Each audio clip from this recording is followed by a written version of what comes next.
Okay. And we'll start then. Okay. Got it.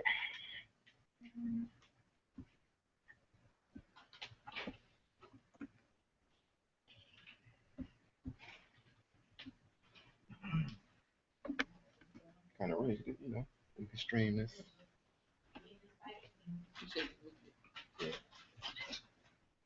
Because I'm screen sharing. And that's the screen shares for streaming.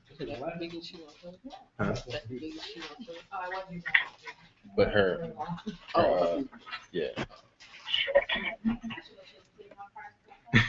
So, yeah, oh, there we go. Never mind. You just answered the question when you did that. Oh. I was asking you where I was asking you where your presentation was going to show up at, but it just showed up. Okay. I can't hear you tonight.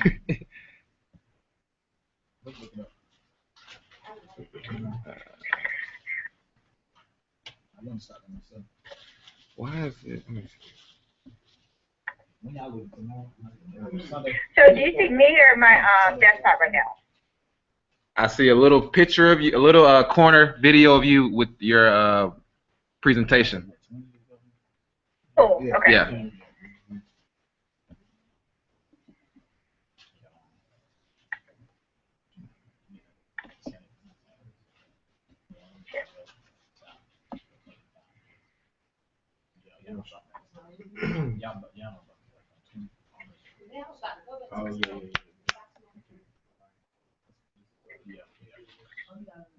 We did go through Birmingham. Let's do it.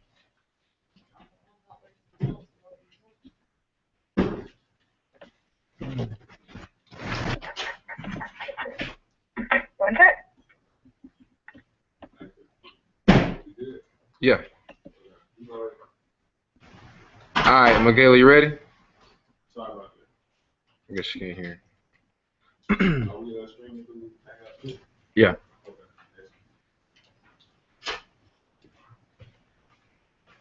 Thanks, everybody.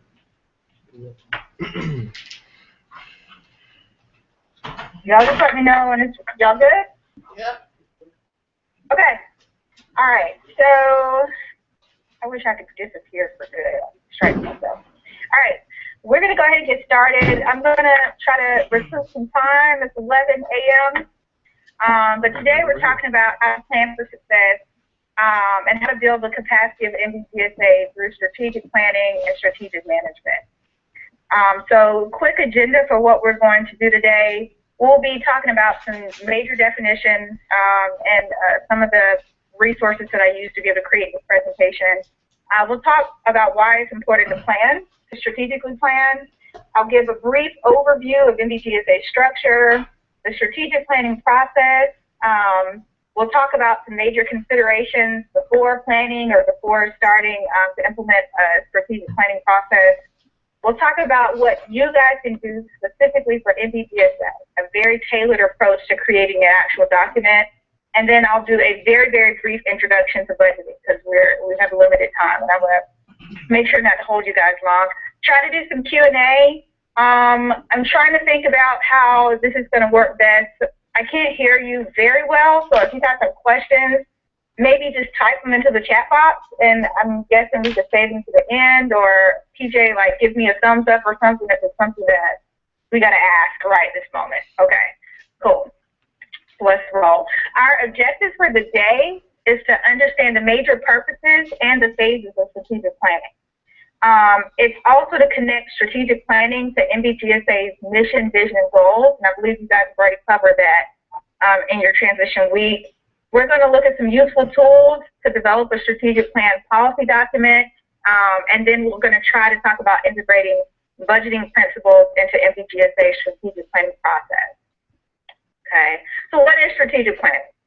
I've got a very long-winded definition here, but it's a systematic process for organizations to agree on and build commitment around the priorities that are essential to the mission and that are responsive to the environment. So the major key elements are that it's something that's strategic and intentional.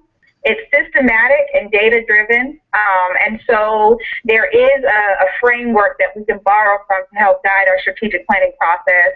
It sets the priorities for the organization so that there is no room for either individual agendas or really stale sort of cultural presence or vestiges that come up in the organization. It gives you an opportunity to renew and refresh the direction of the organization.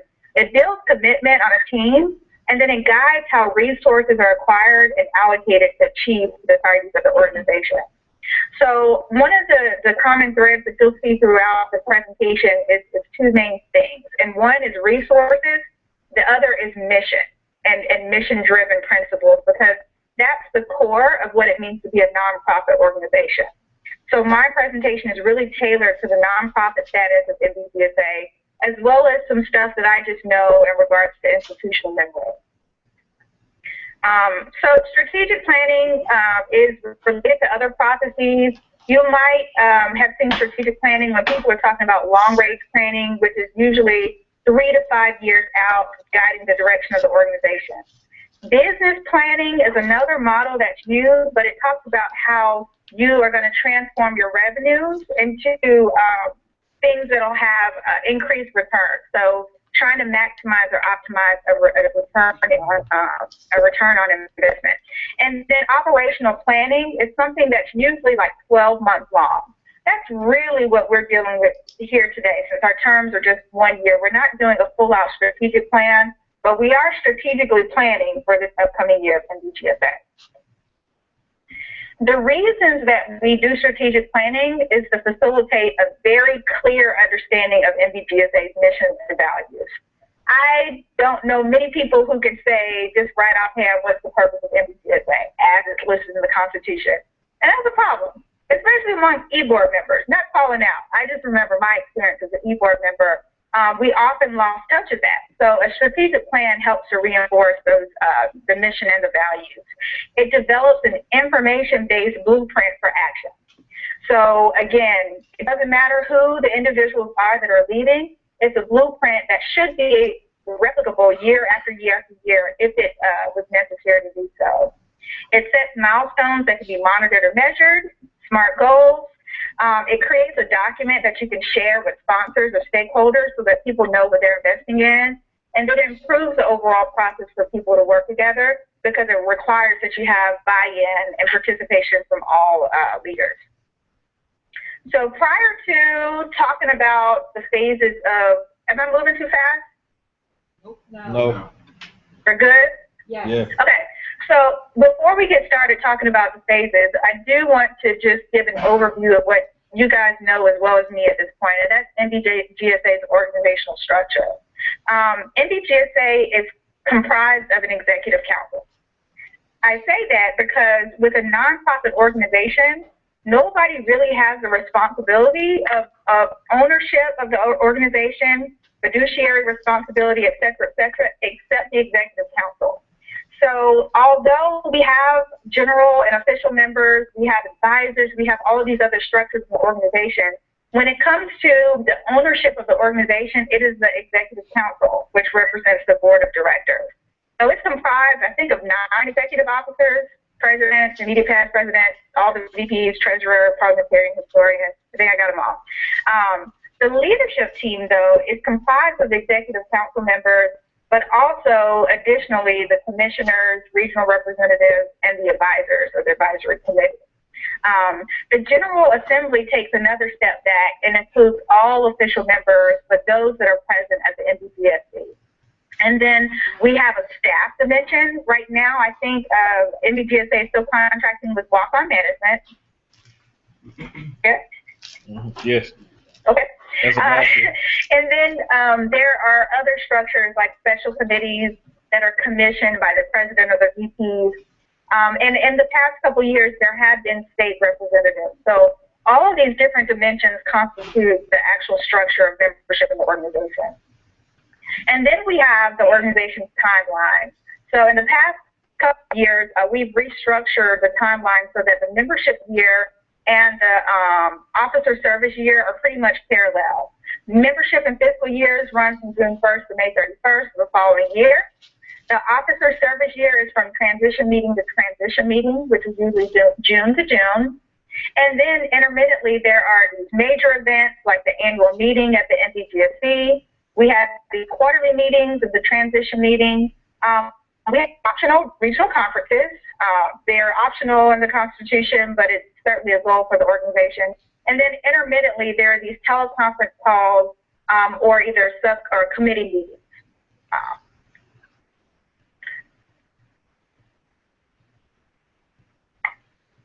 Yeah, okay. Yeah, right. Sorry about that. And then the policy documents of the organization are pretty much the Constitution and bylaws. And there is a manual of protocol and procedures that was developed in 2012, 2013. And I'm not sure if it's been updated, but it's there for reference. Prescribed documents to also have are an organizational budget. And from my understanding, NBGSA doesn't do the greatest job of creating this a priori instead of accounting at the end of the year. And then also to have a strategic plan, which is what we're focusing on today. So let's get started. All right. There are 7 phases to strategic planning. Strategic plans can range anywhere from taking a week to put together to taking an entire year to plan for the 5 years following. But what I've done is made an even more abridged set of recommendations for how NBGSA can at least get the bone structure of a strategic plan cranked out during this transition meeting. So the 7 phases are to prepare, to articulate mission, vision, and values, assess your situation and your organizational environment, come to a consensus on priorities for the organization. Then there's actually writing, implementing, and evaluating and monitoring the plan. So we're going to go through these one by one. In phase 1 of strategic planning, this is the time where you identify the issues that are going to be addressed by the plan. So you can't save the world 1 year at a time. You can't eat an entire elephant, but you can certainly deal with an elephant one hors d'oeuvre at a time. And that's what is the focus of phase 1. It's really getting to the core of what the important issues, the low-hanging fruit that you can fix, and then you identify a process, a planning process to use, and then roles for the people who will be contributing to the strategic planning initiative. You're going to identify information that's available to collect, and then your product in that first phase is going to be to produce a strategic planning plan. Now, I have a prescription for NBGSA. With the parameters that you guys have for time to put this together, the time that we'll spend together in a year, my recommendations based on the organization structure is that your issues and choices that you focus on revolve around programs and initiatives. I'm not sure if you guys did a brain writing activity, but brain writing is one way to just really be able to log all of the ideas and all the current initiatives for the organization. And while you're thinking about those programs and initiatives, you should consider the budget contemporaneously. NBGSA doesn't have the luxury for the budget to be an afterthought before you think about the programs, because chances are the budget is a constraining factor, so that has to be a consideration at the forefront. In regards to the process and roles for participants, I think that all of the transition meeting attendees should be engaged as a collective, but also work in small groups in some of this planning. And then it's going to work best for you guys to utilize a moderator and a timed discussion. So, I mean, just stick to time parameters, and when 5 minutes is up or whatever, then you move on to the next part of it. That way you know that you'll end up with your product. The information that you guys are going to need is accounting records from the past 1 to 2 years. You'll need to be able to refer to the Constitution and bylaws, conference and annual meeting reports, and then access guidelines. Phase 2 involves articulating the mission, vision, and values. And so I won't go into great detail here. I know you guys have spent a considerable amount of time clarifying these things. But just to remember that the purpose is different from the mission, because the purpose it speaks to why an organization exists. The mission incorporates the purpose and also has overarching objectives, which is usually a 2-statement about what the organization sets out to do. The vision is an organizational toward, like an image of what success would look like if MBGSA were to achieve its goals all the way to the maximum. So if you were to solve all the world's problems for graduate and professional students, that's a vision statement. And then it's really good to be able to articulate your values and beliefs, or the assumptions that underlie what we do. And it's okay to have those as well. So my prescription for that phase is to recall what you've already come up with, and make sure that you are able to distinctly tell between a purpose, a mission, a vision, and values, and to be able to articulate those when asked. And it's going to be important that you frequently refer back to those different components throughout the strategic planning process, but also throughout the year. Because if there's anything that falls outside of the mission of MBGSA in regards to operations, to how its administrative activities are carried out, or to programs or fundraising initiatives, then it should not be in the goals or objectives of the organization. Phase 3, to assess your situation. And so there are 3 major steps here. It's going to be to review the history of the organization. There's nothing worse than having to reinvent the wheel when mistakes have already been made for you in the past. So review the history, the minutes of the organization from previous years to see if there are some lessons learned. Reflect on the scope of the organization. MBGSA has a huge purpose. It's for prospective and current graduate and professional students, and people who support graduate and professional students are having vested interest. I mean, it is huge. And then the scale of the operations is pretty much doing a conference each year, doing some regional conferences, and we've had some pretty good ideas about some programs, but haven't had the best performance in getting those off the ground. And so you ask yourself questions like, how much has the conference costed over the past few years? How many attendees have been there? What progress has been made to move the e-mentoring initiative forward rather than just having it on the website? Have we moved from that point? Have we learned any lessons? How has the regional structure been managed previously? And what do members think about being a part of a region versus being connected to the entire organization? Is there a distinct experience? So reflect on that. Gather new data, new fresh data, which I think you guys have done a survey as a board and disseminated a survey to members, which is great. But review that data to see if there are any insights regarding how the board operates, how the finances have been going and ebbing and flowing over the years. What do our membership profile look like? And then what do our sponsors look like and their patterns of donations? And then summarize your findings based on how those programs or initiatives or processes have contributed to the mission. You want to look at financial performance. Look at administrative capacity. Like, are we running our executive council to death? Is a great question to ask, except more sophisticated terminology. But that's a great question. MBGSA is driven by its executive council, has not in the past used its membership, wider membership, as much as it could have, and so maybe consider whether delegation is a strong point of MBGSA or not, and could it be? And then also reflect on governance and leadership. Okay, so my phase 3 prescription for a strategic planning process that takes place in the weekend would be to scour the data that you have, recall the institutional history, and then create a complete log of those programs and initiatives that are going to guide the strategic plan. You note what works, what costs money, and what contributes to the toward the mission of the organization. From that, you can create a brief history of the evolution of the governance structure of MBGSA. What changes have been made? What happened when regional members were moved from the executive council to the leadership team? Did it make being a part of the governance processes more convenient for regional representatives? Did it marginalize them from decisions? What was the kickback from that? That's just an example.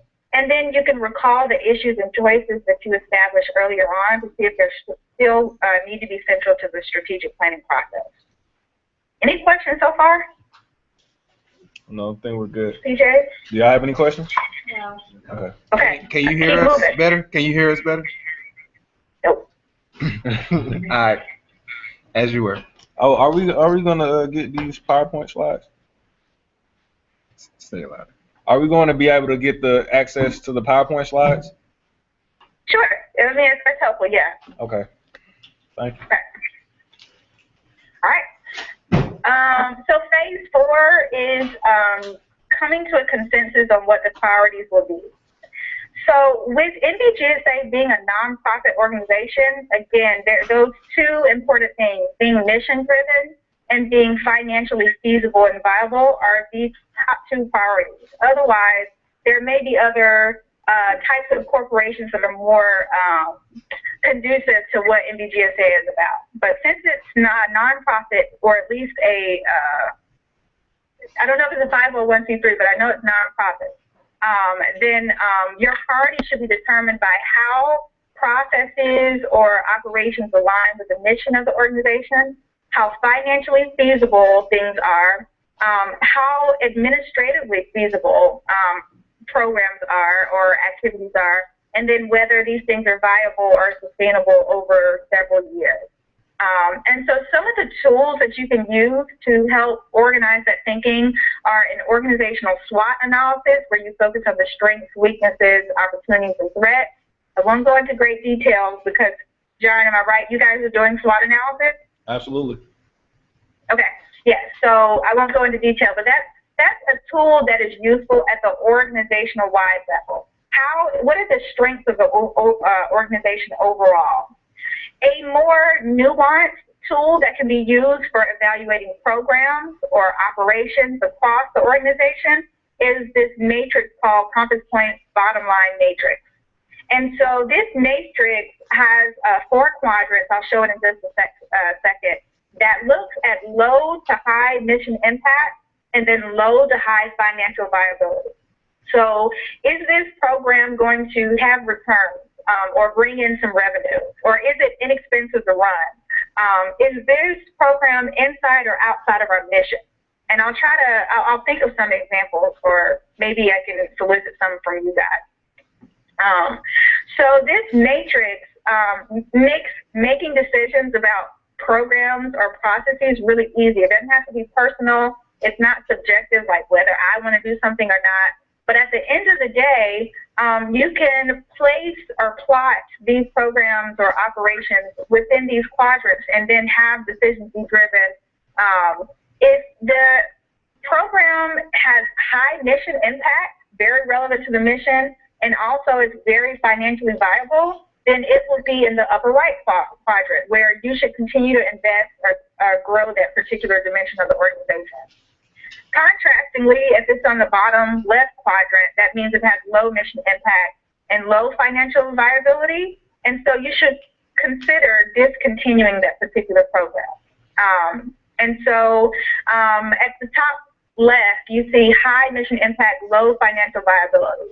A great example of that would be the NBGSA conference. This thing is expensive as all get out, and completely reliant, not completely, but heavily reliant, not on membership dues, but on sponsorships and donations and conference registration. And so if you had a conference and just relied on membership dues and conference registration alone, a lot of the times it's not going to be feasible to be able to do that conference. So that's a great example of this upper left category, where it's very much aligned with the mission of the organization, but it's not currently feasible financially. So you should keep that program, but then envision ways to contain the cost. Finally, bottom right, low mission impact, but high financial viability. That means that it's a moneymaker, but it has nothing to do with what NBGSA is about. So at that point, you have to be really innovative and creative to think about how you can tie that particular thing to the initiative. And a lot of times, that falls under the fundraising part of the organization. If you have a gala to raise money for NBGSA, it's not completely in line with the mission, but if it's going to make some money, then maybe call it a scholarship gala and have some folks come in and do something, have a keynote that talks about education or something like that. Make it impactful to the mission, okay? Also, always you want to consider, does it fit with the mission? Every single thing. You want to think also about whether there's a potential to attract resources or enhance programs. A strategic way of attracting resources is thinking intentionally about who you bring on as a keynote. One of the missed opportunities for NBGSA is the fact that we usually give honorariums to keynotes, and then we don't do the greatest job following up to see if we can get any buy-in to turn keynotes into sponsors. Finally, we want to look and see if there's an alternative to what we do. Do we have a competitive position for a particular program or initiative? And some examples that I've provided are the Black PhD Network, which is a brand spanking new organization, has the backing of the likes of Cornell West and so forth. Their mission is more specific than NBGSA. They focus only on Black PhDs, so not EDDs, not other types of doctoral programs, and not master's level students. But they do sort of fill this niche for Black PhDs, and they have a conference. And so might we think about ways to sort of partition our niche or to embellish our niche so that we still maintain a competitive position. And it's worthwhile to look and see how their conferences perform, what their approaches are, to see maybe if we can borrow from some of their success. Another example is, I think it's called the National Association for Graduate and Professional Students, but it's not Black. It's just all graduate students. And so do we have a competitive position in regards to that organization, or is there a reason for NBGSA to still exist? I think so, but just for example. Based on all of those considerations, though, when you end up with your goals and your strategic objectives, you should be able to make a decision about the direction of that particular goal. So are you going to take a program and increase something or expand it? Can you just say that you're going to maintain it? Will you diminish it, eliminate it, or redirect it? So my phase 4 prescriptives for NBGSA is to conduct that SWOT analysis, but also to complete that bottom line matrix, at least for all the programs, for some operations, and then for the financial plans. If there are specific financial plans, if the capital campaign is still rolling around as an initiative, then check to see if it's financially viable and if it's mission driven, and then you would be able to make decisions around programs like that. Okay. From here, it goes really fast, so I think we'll have plenty of time for Q&A. But phase 5 is actually writing up the strategic plan. This is going to be the time that you really need the assistance of all members of the executive council and leadership team. You should identify a writer, a primary writer, and then contributors to write sections of it. You certainly want to construct goals and objectives. In the next slide, I talk specifically about how you can word those so that it's something that you can monitor and check upon later. For NBGSA, it's going to be important to go ahead and estimate revenues and expenses for each one of those goals. And then you want to include contingency plans wherever possible. So a contingency plan is something where if you have a goal and you agree to have a checkpoint every 3 months, if you reach 3 months into planning your regional conference and you find that you've only acquired half of the sponsorships that you had planned to acquire, then your contingency plan might be, well, if we don't get the sponsors that we intended to, then we'll cut T-shirts from our conference attendees. And we'll also see if we can get the Multicultural Student Center to sponsor as well. So you want to certainly go ahead and project the budget in advance for all of the expenditures that you know of, but still have those contingency plans in place so that you can adjust in the middle of a strategic planning implementation process. So the way to construct goals so that they are smart, measurable, and so forth, is to first indicate a direction of change. So whether you're going to increase, minimize, eliminate, diminish, re-examine, revisit, any sort of directional change. You identify the area of change. So I have examples here. My direction is to increase. My area is going to be the number of applications for membership. Who are we wanting to target this to? Well, within this goal, it's overall to increase membership, but this particular objective speaks to how we're going to do it for undergraduate students. That's the target population. Our degree of change is going to be to increase undergraduate applications for membership by 100% from last year's figures. An appropriate time frame would be to do that by September 2014. And then for this particular objective, we can anticipate having an increased revenue of $200 for membership fees. Our method of collecting data on whether or not we achieve this goal is to look at the membership roster. Other details that you might want to have around describing your goals and objectives is to have a timeline for how this is going to be monitored and when you will have a checkpoint to see your progress that you've made. Sometimes that's reflected in the timeline, but not all the time. So if your timeline is a year, you certainly want to build in some checkpoints.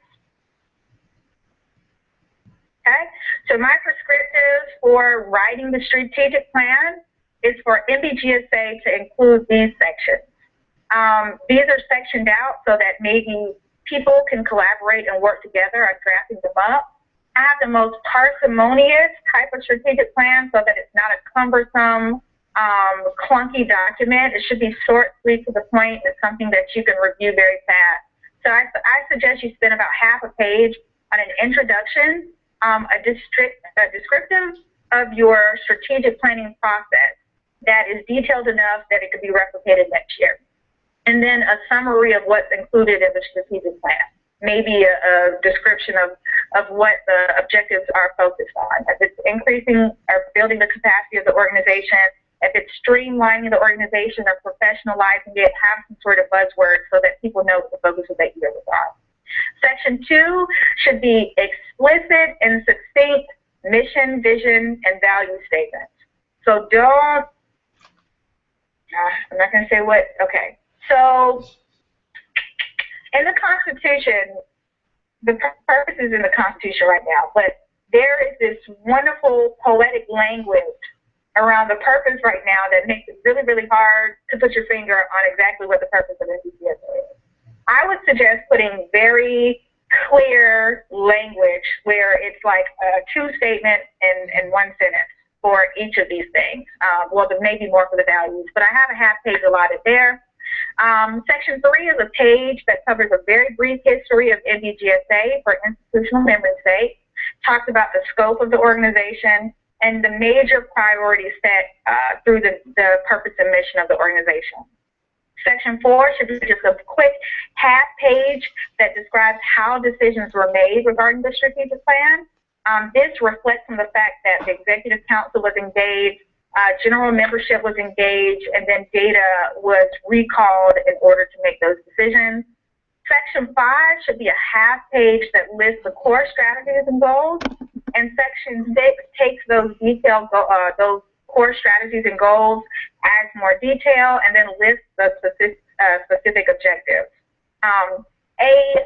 A manageable strategic plan should have 2 to 4 overarching goals. And for each of those goals, it should also have 2 to 4 objectives. And so, again, you're not going to be able to save the world in 1 year, but you can do a lot. Phase 6 is implementing the plan. So, again, this is just conducting ongoing business, but always keeping in mind the mission and the vision. Observing the timeline, budget parameters, and contingencies built into the plan. The strategic plan should set out everything that you're going to do for the year.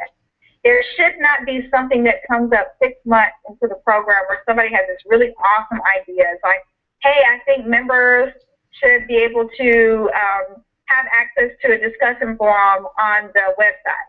That's a pretty damn good idea. Because one time, that's a pretty good idea.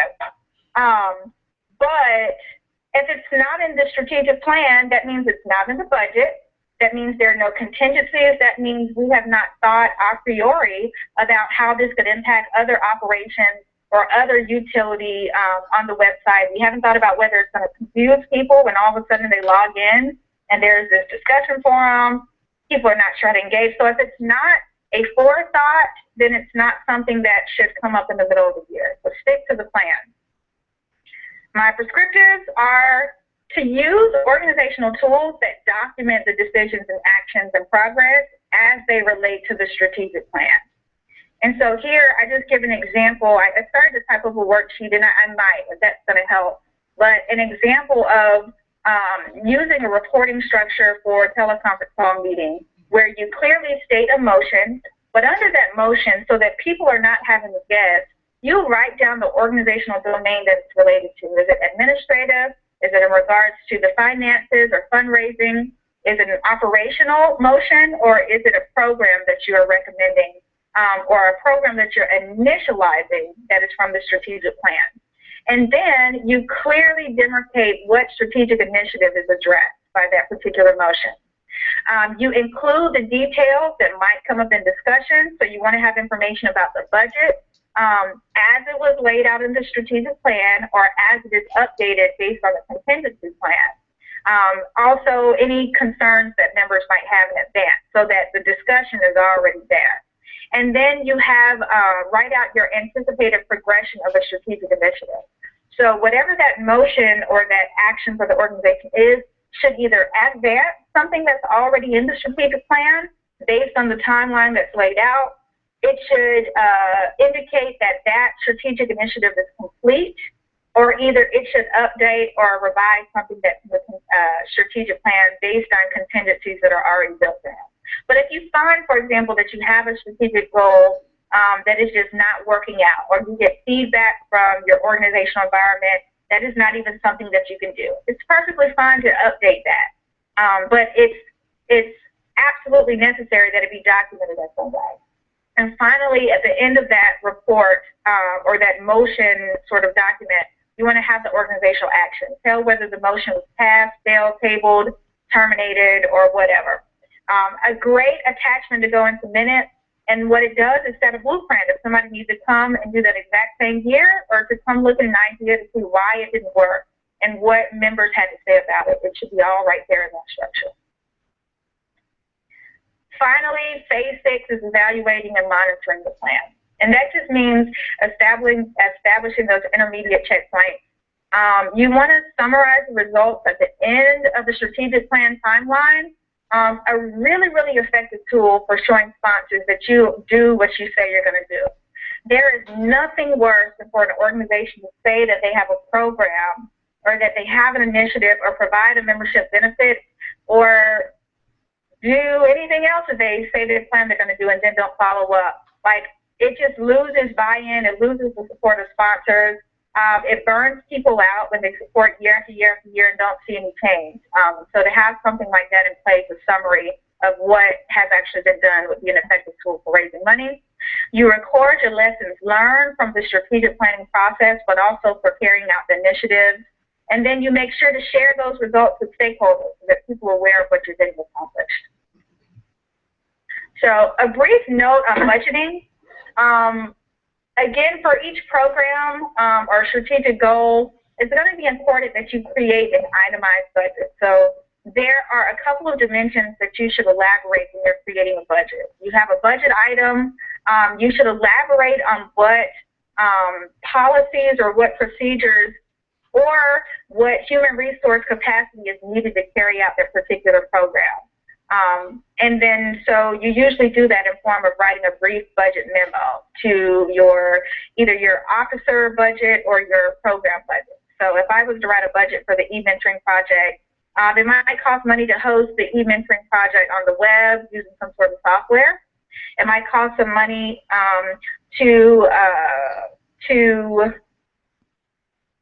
what else might cost money? I don't know, to host a mixer at the NBGSC conference between mentors and mentees. And so I would want to write down all of those different line items as individual lines under a program budget. But then I want to have a descriptive way of talking about what's going to be done, when money is going to be spent, what are the contingencies around that budget. You list all anticipated expenditures and revenues, and as you move through the year, you keep detailed accounting notes of what was actually spent. So it's not the end of the world all the time to spend over what you're budgeted, but it is good information for the next year's executive board to know how that played out. Finally, you should organize your budget items and also your revenue and expenditures over a 12-month period with monthly updates. So when it comes to a program, if you're doing a regional conference, we all know that you don't just hand somebody a check and then you pay for a conference. You usually have to put a deposit on the venue a few months prior to. You have to arrange catering and then update them the very same month to tell them the final number. So that may be the month prior to the regional conference. You may need to disseminate printed material 3 months prior to the conference, and then use some software to host registration. All of those things occur in different months, but it's something important that your budget has a timeline associated with it so that the organization knows that they have the capacity to take care of it. And then there are some more detailed documents regarding budget that are available on the SkyDrive that I would highly recommend each officer complete or each chairperson over a particular program to complete. So I've reached the end of my presentation. We have 20 minutes for Q&A. I could bring up some of the budgeting documents and go through them. I don't know. I'm here for whatever you guys need. Y'all have any specific questions? Yes. No, she's coming. I can't hear. Hold on 1 second. Are there any questions pertaining to this? Okay. Michaela, I think it'd be helpful if we could possibly go through some stuff and actually do some. Can you hear me? Can you hear A me? little, yeah. Okay, I think it'd be really helpful if we could like go through some step-by-step stuff as far as budgeting or strategic planning are concerned, because we're actually going to begin that process at some point today. Okay, so step by step over budgeting. Well, I mean, anything that can give us a better idea of what that would look like. Or Okay. ask her to go over the first steps. Because I go back to that slide. It talks about the prescription where it said, like, I think she talked about storing the data, like what to do first. Could you review the 1 first second. steps? Could you? Okay. How did I?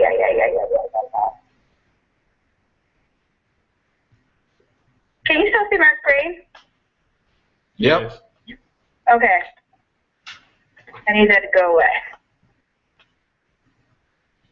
So what I'm trying to do is to make it so that I can hear you, and I want to dial in because I can't really hear you. 1 sec. David, so I completely understand what you're asking. No, I was saying at one point in her presentation, she was talking about the prescription for MBGSA, and she said All right. step number 1 would be to, In the meantime, if she can go through those. welcome to WebEx. Please have your access code. Just the first one. I don't want to go through all of it. But I'm just saying, like, just the starting point. Like, if we could just review that before we go into. Check the ID number followed by the pound sign. If you do not know your activity number, just press pound to continue. Welcome to WebEx. You will now be placed into the conference. Hey. Oh, whoa. You guys hear that? Okay, wait a minute. Can you hear me now? Yeah, can you hear us? Yay, yes. Okay, wonderful. Okay. Okay. So, what were you saying? Again, this is Ava. Hey there. How are you? I'm good. You over there ready for the BT Awards, girl? I see you, girl. Okay. Back to so work. what do you Back to work. do?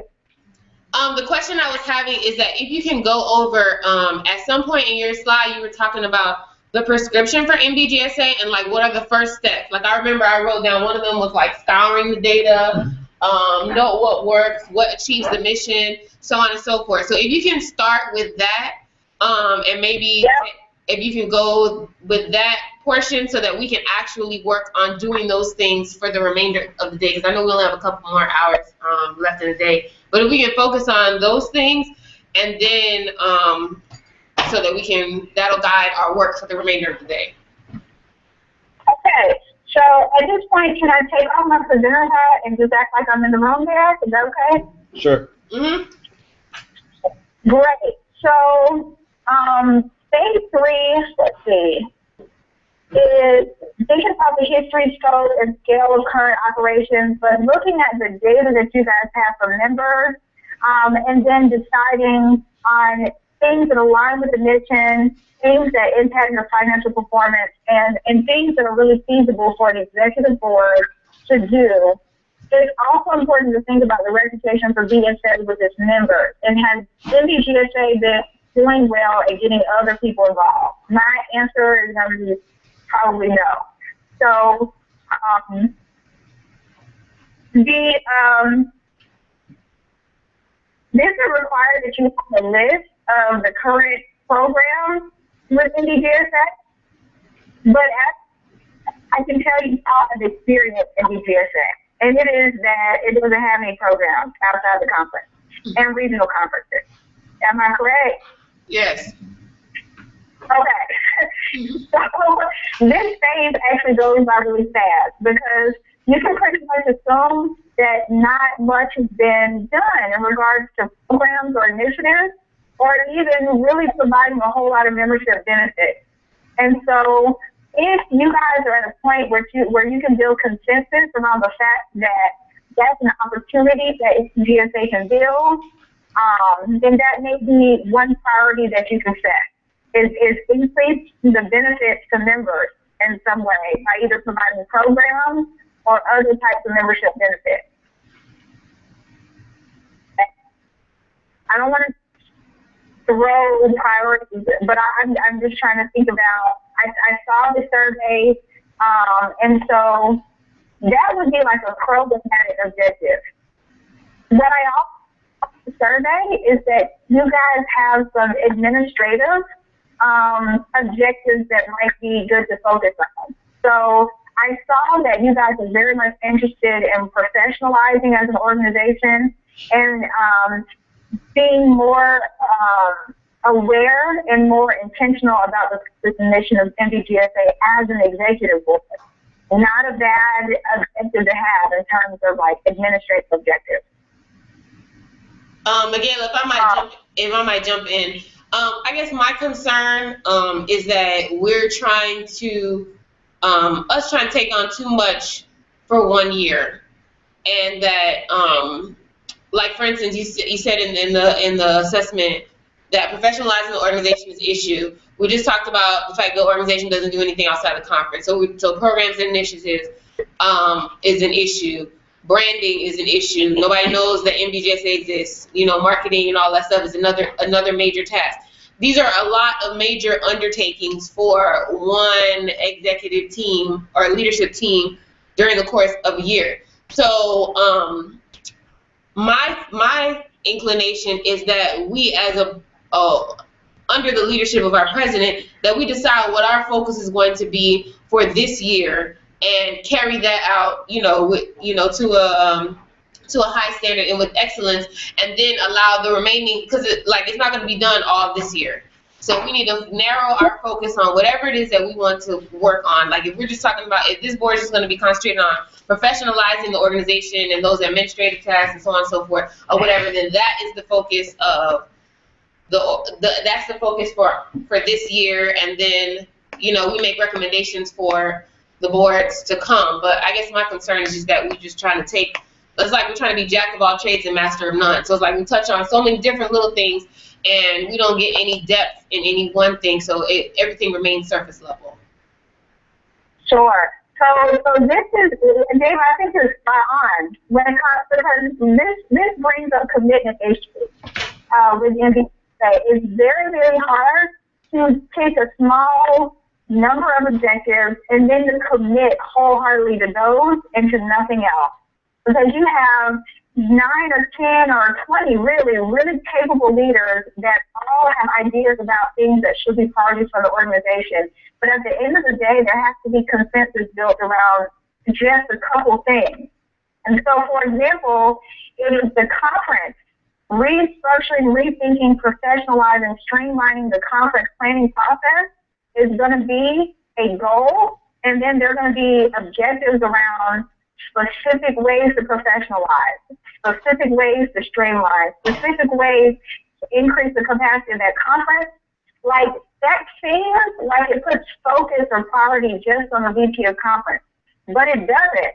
It still spreads the work on everybody because everybody has to buy into that. Right. So what that means, if you're focusing on the conference, there's something else that you're not going to focus on. Right. And that has to be a commitment. And also, it has to be a full commitment. So you can't just say, I want to professionalize the conference, and then just be like, we're just going to turn registration on site to being electronic and not paper.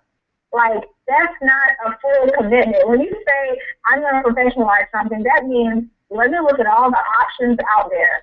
Does that mean we need to brainstorm ways of managing the conference? You know, does that mean that we need to hire a part-time person to run a conference for us so that we can focus on other dimensions of our organization? Like, it just means that everybody has to buy in to the goals and then also be there to support how it actually plays out. So I agree with you. Like, 2 to 3 initiatives are it. If you're going to focus on membership benefits, professionalizing the conference, and streamlining the functions of the executive council by cutting the number of teleconference calls in half, that is plenty. That is plenty. So, I don't know. So in regards to this transition meeting, how far have you guys gotten in regards to setting priorities for the year? We haven't gotten far at all. Like, we're pretty much like, just like this is one of our, I mean, we had our growth group session, like it was more relational session earlier today, and that's it. So that's all we've done today. Okay. Right, so Okay. we're literally. So this like is the David first time said, that we're this is- discussing we're just getting NBDSA started. business, yeah. Absolutely. So just like thermometer or temperature testing questions, like, does everybody in the room know how much money NBDSA has right now? Yes. Y'all do? No. Okay. Not everybody. No, fair. Not everybody. Fair enough. Very good. You just said lesson. I mean, We didn't I know don't what even area know. the other What's on business me? was, Oh, Okay. So yeah, actually, But I it's, just- it's warm. Uh-huh. It's not hot, but it's warm. The temperature is warm. It's not hot. Okay. So, I mean, has everybody in the room had the opportunity to articulate what they feel is important for the year? no. No. Okay.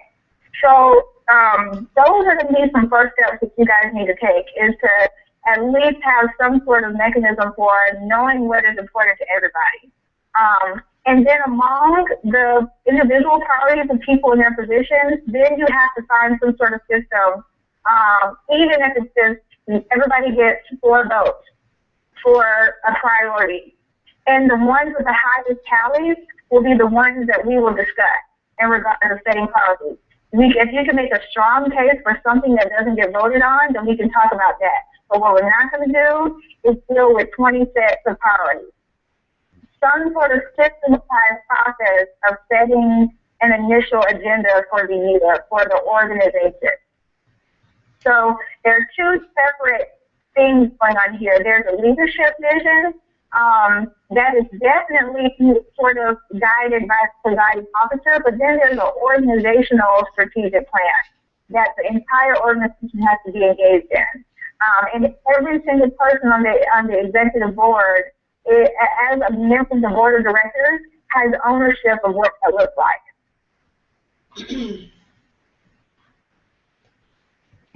So, I'm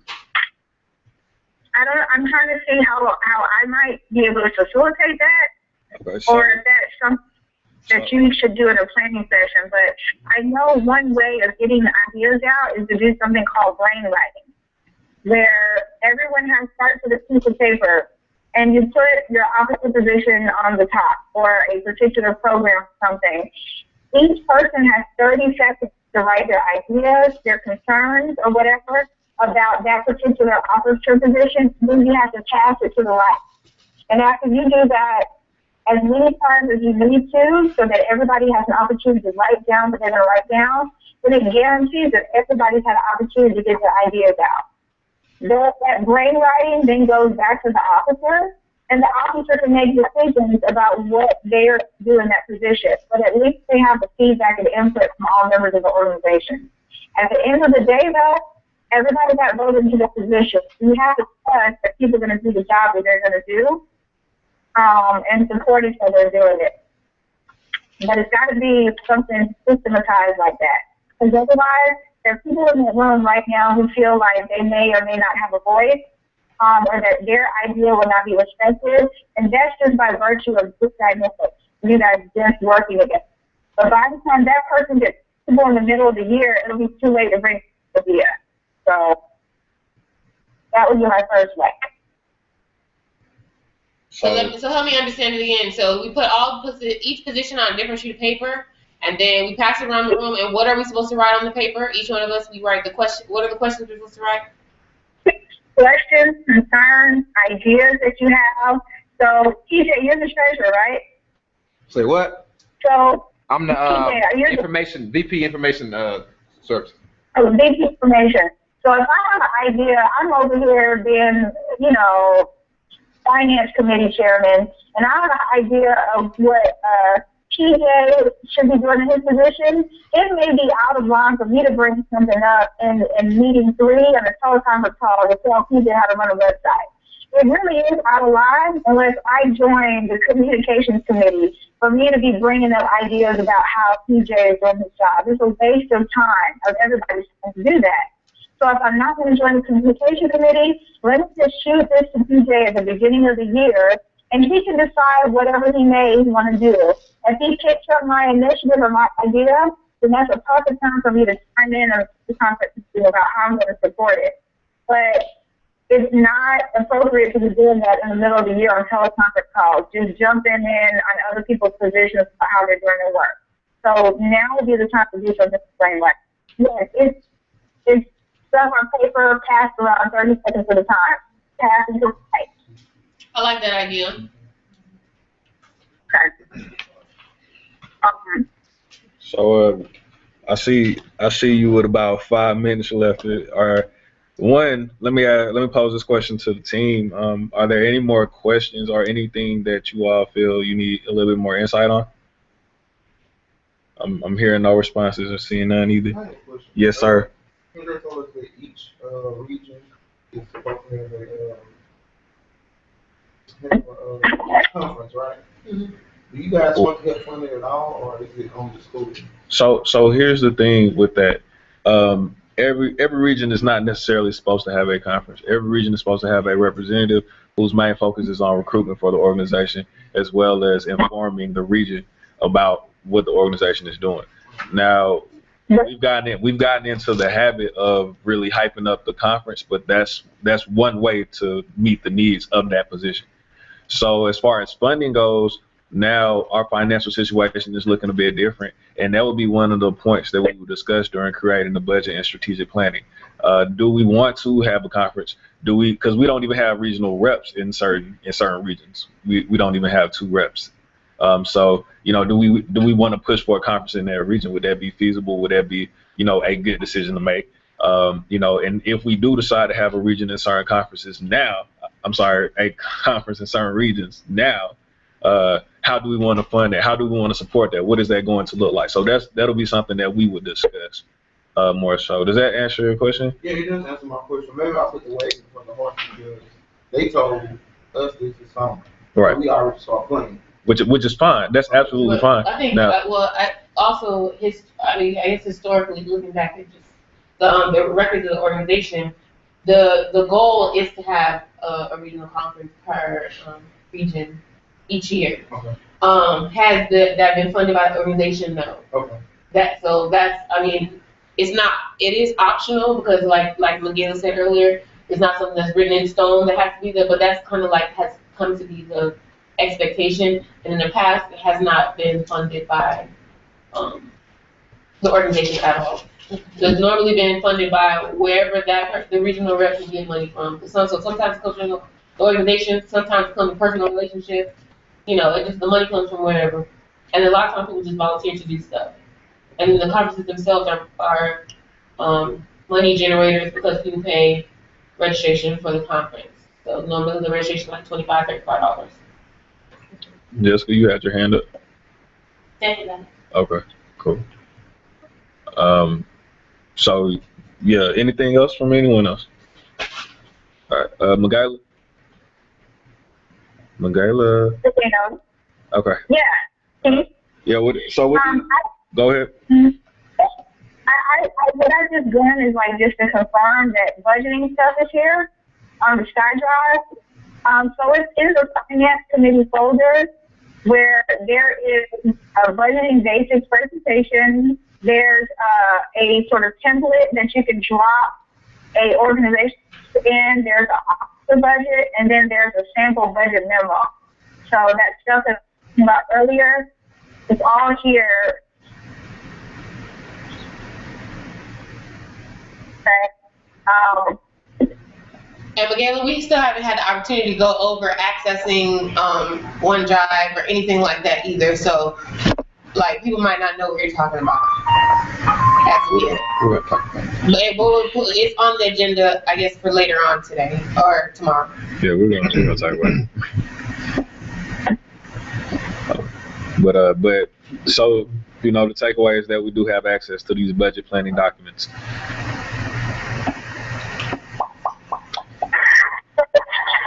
You guys are to the point where have to the point in the itinerary where you can now articulate a mission statement. What is the mission statement? We've not done any of that quite yet. The only mission statement that we have is the one that is on the website, and then we have the purpose that's in the Constitution. We haven't done anything up until this point outside of working on our trust issues and our challenges within ourselves. So now we're going to tackle some of this stuff as much as we can.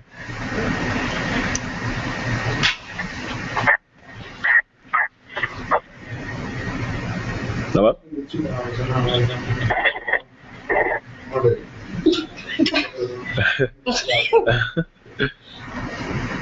Miguel? I think that's in the conversation. She can't hear us up. Yeah, she's still on there. Michaela. Miss Bethune.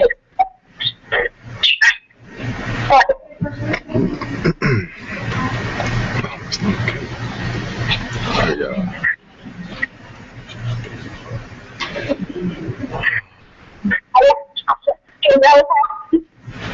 I'm sorry, what was that? I can't hear you. Tell her she's breaking up. Let me just end it. Hey, can you hear me at all? Okay, I'm just give her. We'll just move forward. Is this okay? Oh, there it is. I don't know. Okay, that's better. Yeah, now we can hear you. So yeah, like I was saying, it's 3 now. So we want to go ahead and start putting into practice the things that you've been teaching. So you have any parting words for us? No, have fun. That's it.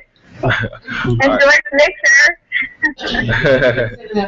We really appreciate it. Oh, and how soon can you I send miss you guys, but yeah. Oh, yeah, I miss you too. Michaela.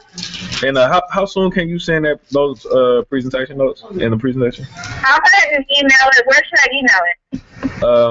You can email it to me. You have my email address, right? GSU? Yes, and I'll make sure everyone gets it. Okay. All right, we really appreciate it. Doesn't everybody appreciate it?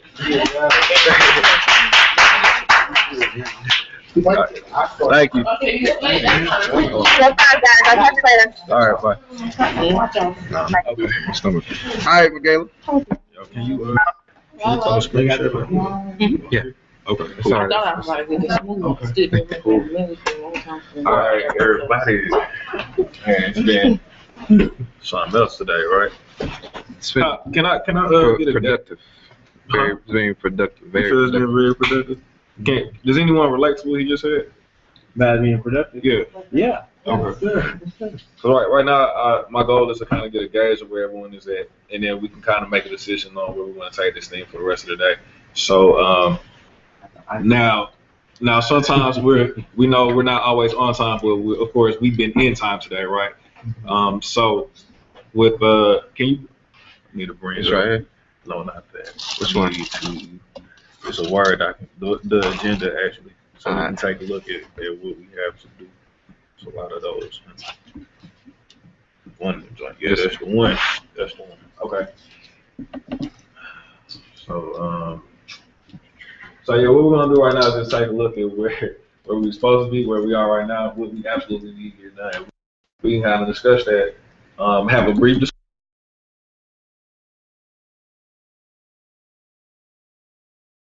5 minutes. 5 minutes is enough time for everybody. Excellent. I agree. I concur. All right. So now scroll up a little bit. Thank you.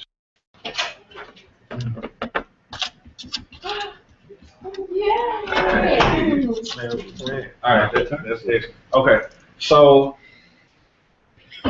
we've not done this yet. Oh, we've done this. We've not done. So we definitely SWOT analysis. I strongly suggest that we make sure we take care of that today. I think that the one-on-ones we might be able to well, let me just say what we have left. Y'all can see what we have left, and then we can kind of discuss a little bit. So is there anything that people feel like we absolutely need to do before we leave today? What are those number one priorities for y'all? I think we need to do the SWOT. Okay, SWOT. You got one SWOT. It's a board, right? So with the one-on-ones, what's the goal? The goal of the one-on-ones would be, well, that's part of the Let the locks off. If you didn't take the locks off, locks off. Be strict. John, No. this is Jessica talking to Where we you. going? I get it. Is it possible if we, once we figure out what we're gonna do today, go ahead and do the action items before we break off into whatever is next, so that we can know what we're coming to tomorrow? Action items as far as, I don't know, that's on the, I mean, the that's not- summaries and takeaways. Yeah, or maybe that's not possible. Yeah. Never mind. okay. But you do want to, I'm hearing you say that you want to make sure that we have a clear list of things that we're going to get done. Tomorrow. Right. Okay, cool. So that's one of the things that we want to take away is some clear action. I got one SWOT analysis. Anybody else out of everything that they see up here? All right. Again, what's the goals for the one-on-one? Okay, sorry about that. Okay, so the one-on-ones was the transition piece. Now, who was on the exec board last year? Who was on the executive council last year? Okay, so now that's one of the challenges, because in order for us to have one-on-ones, we need, transition piece. Now, David was actually supposed to be going over roles and responsibilities. I think it's very important that we cover that stuff, especially considering the fact that, we don't have an actual transition in a lot of different cases. So, yes. Are there more people coming? I don't think so. I think Kendrell is the only other person that should be here. So the parliamentarian position does have someone transitioning. VP of Info, y'all have somebody. You have VP of Info right here. You got treasurer. That's virtually it. So I think the one-on-ones we can kind of like, and the breakouts again will kind of be along the same lines with that. And in my session, it incorporated breakouts as well. Okay. Well then we can kind of mark that off the list anyway. So one stone. We do huh? 2 birds with 1 stone. Absolutely. So roles. All right. We got SWAT roles. Clear actions. At the end of the day, we know that. All right. Anything else from anyone else? I think the whole vision, mission, thing, we need to iron out. Okay.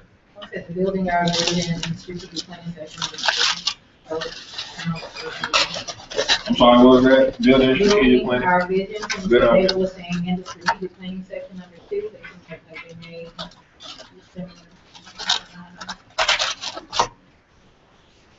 Okay, cool. Now, that'll work. And then I think that the presentation that I began earlier will cover some of the things that we might want to address moving forward, like the data, the evidence-based practices and stuff like that, and give us some clarity on exactly why we've been moving the way that we have up until this point. So that's one of my suggestions as well. So Let me say, are we gonna follow the time allotment on here? we absolutely don't need to. I don't think we need to, honestly. Okay. I think at this Can we point- allocate time to these right now? Yeah. Now let's make sure this let's make sure that this is all and basically the review piece. So like review our data that we have, numbers and all of that. Something's gonna have to go. Yeah. Well, we should But I think put importance like Right. 1, 2, 3, 4, and then whichever's 4 is if we have time for it. Like today, we do it. If we don't, that's great. We take it to tomorrow. Okay. And if those are the only three that we have left For today. then we could follow the time allotment because we got about 2 hours left, leaving at 5. We said We might take we said 45 minutes. minutes. Now we can always add some more time on there because this is pretty significant stuff. We only meet 4 times a year, 5 times a year. Yeah, but if we have people who are, because we have the event, that's the only reason I would say. I'm opening it up to everybody. This is priority wise what's up because we can cover some of this stuff tomorrow. We can flex, we can bend, we can make it happen. I like TJ's suggestion of prioritizing it, whatever we don't need to spend a lot of time on, it's taken care of. Okay, now this strategic planning session, I think we absolutely put that on there as well. And that can, even if that's just us doing the brain, Writing. the brain writing, even if that's all we do with the strategic planning session, for today, I think that would be excellent. That would kill a lot of words. Yes. I was thinking, if there's something that we need to bring concerning strategic planning, we bring some of that stuff with us tomorrow. Instead of 5 minutes to write down everybody's position and what each person expects, people can just bring that with them. I think, okay. So you're saying like do some homework. Thanks. And I was gonna kind of say basis on that, I would say, let's get the vision first, because we need to know where we're going.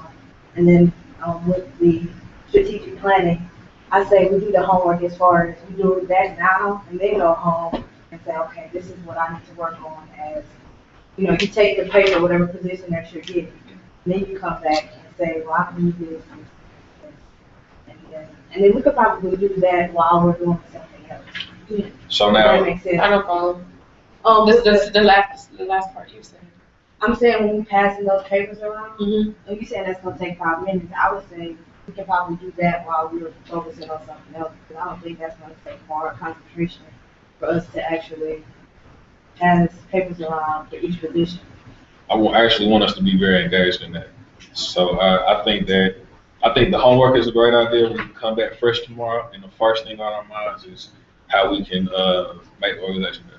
So think about stuff that you experienced. If you weren't on the ZET board last year, think about the conference. Think about the accessibility to the organization, how often you heard from us, that kind of stuff. If you were on the ZET board, you know some of the inner workings and some of the issues that we were having, ways to make it better, this, that, and the other. So tomorrow morning, If you think it, VP of Info, for instance, that person, that position will deal with the website. So if you want to make a judgment about the website, then Tilly write that down in that 30 seconds. So I want for when we do that exercise, I definitely want it to be engaged. I want us to be the only thing that we do at that point in time. Does that make sense? Yeah. Okay. So then we're good. I'm hearing y'all say that the major strategic plan is set, and this is just we're good in terms of what did you say? Number 1, 2, 3, 4. Yeah, Number. Thank you. Prioritize. Yes. Everything else, and then we need to make sure we summarize and take away. Got to do that. So keep that in mind as well. So whatever else we don't cover, we'll push to tomorrow. Is that cool with everybody? All right. So what decision did we make? We're about to prioritize now. Oh, okay. Okay. Right. So out of these 4, and this is not included, we're walking away with clear goals and actions for the future. All right. So out of these 4, if you think that this is most important, what's the best way to do it? Most important, raise your hand, count. Okay. Yeah. Okay, there it is. Thank you. All right, so SWOT analysis is most important, right there. There's 2 people that think that SWOT analysis is. You can only roll once, right? For most important, yes. Yeah. So that's 3 for SWOT. All right, roles and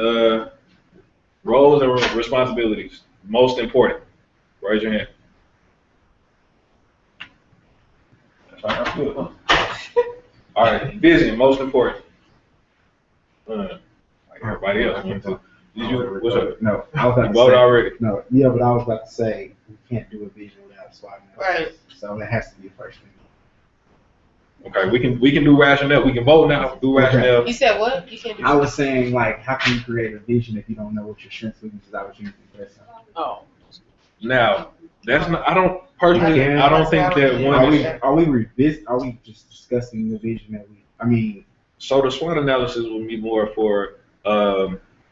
That will be more something that you do after you're more familiar with the organization or more familiar with some of the things that you see as strengths and weaknesses. You don't necessarily need the vision. You don't necessarily need a SWOT analysis for it. But like I think that it is important for us to do. I do agree with you there because for the vision, you need to know what you think is important for an organization. We'll come together to collectively combine that. Oh, so this vision is individual. The vision. No. Yeah. The way so the way that the vision session is going to work as planned right now, right? It'll be an opportunity for us to talk about the core beliefs of the organization, what we think is important, how we see the organization, right? So if you go to McDonald's, their vision has something to do with burgers, right? You expect to get a Big Mac from McDonald's. You don't expect to go to McDonald's and get a Whopper, right? You don't expect to go to McDonald's and get something that isn't McDonald's, right? So for NBGSA, right, what is our vision? Is our vision to feed people? Is our vision like that's the type of thing? When you think of NBGSA, what do you think of from your perspective? We're going to pull all of that together, and from there, we're going to create our vision. We actually have a mission. David has pointed that out, belabored that point. We have a mission right now, and so after we figure out what our vision is, we're going to look at the mission that we currently have and see how it relates to our overarching principle, right? That we come up with. Look at the vision that we currently have. We're about to make this vision. Okay. I'm about to say, the issue is do we have that a we have a mission No. and objective. We don't have a vision. We don't have a vision statement. So he's talking about visiting that issue, the fact that we don't have a vision statement. Then I think what he was saying with the with the SWOT analysis, in order to determine what your strengths and weaknesses are, you have to know what you're measuring that by. So that's why I think that we need to have a clear understanding of what the organization's vision, mission, and objectives are, and then we can measure our strengths, weaknesses, opportunities, so on and so forth, based on that information. That's my understanding. And I concur with what she's saying. Let me just start, because it's been 30 minutes talking about what, yeah. We know about SWOT and vision. Okay, SWOT and vision. What we got? The review pieces. The review, I think, I think we'll do that inherently when we're doing the SWOT analysis. Okay, let's start with vision. All right, so I'm gonna bring up a doc that we used last year in the transition meeting, which we had like a vision. We came up with a vision then, but we never followed through with it or made it known. So What is our time mode? Just move Thing my, for it's this in my discussion? PowerPoint. For the vision? oh, okay. And honestly, that whole thing is in my PowerPoint. Somebody make a suggestion. I'm open to them. Vision. We as of now, we're set to 3:15. finish at 4:30. We got to be the mixer starts at 5, so we said it's 3:15. We got an hour and 15 minutes. How do we want to break this up? How long do you need for roles and responsibilities? That's not Oh, there we go. Oh, because we said No, this is vision. priority. This is priority. So if we have Oh, time I don't think we should do it today. I don't think we have enough time. We have an hour and 15 minutes. Enough time to do what? Do it. Vision slide. I think we should, vision slide review. I think that's it. I mean, because You said we have we only have an hour and 15 1 minutes, and not even because we still got to clean up this room. I said we have 20 minutes for each, Mr. President. Open discussion and final decision for the. 20 minutes for each. Well, we can. Okay. I think we need to spend a little more time on vision. 30 minutes. An hour and 15, so you have another. You said 30. Right. So 30. I'm about to say 30 and then clean up. Cause you said we gotta get out of here. Yeah, we do that. 30. Yeah, 30 and 30 on 15 vision, and 30 clean on up. squad, Cause Yes, sir. and then 15 To for. wrap up. we might get started and it might not even take Right. long, you know what I'm saying? Okay, but we Okay, got to that's fine. start. Let's do it then. So 30 minutes. I need somebody. I got you. I also Our need a volunteer. secretary. I got it. You the woman. That's what's up. Hold on. Let's see when she started. Hold on. Let me see where we started.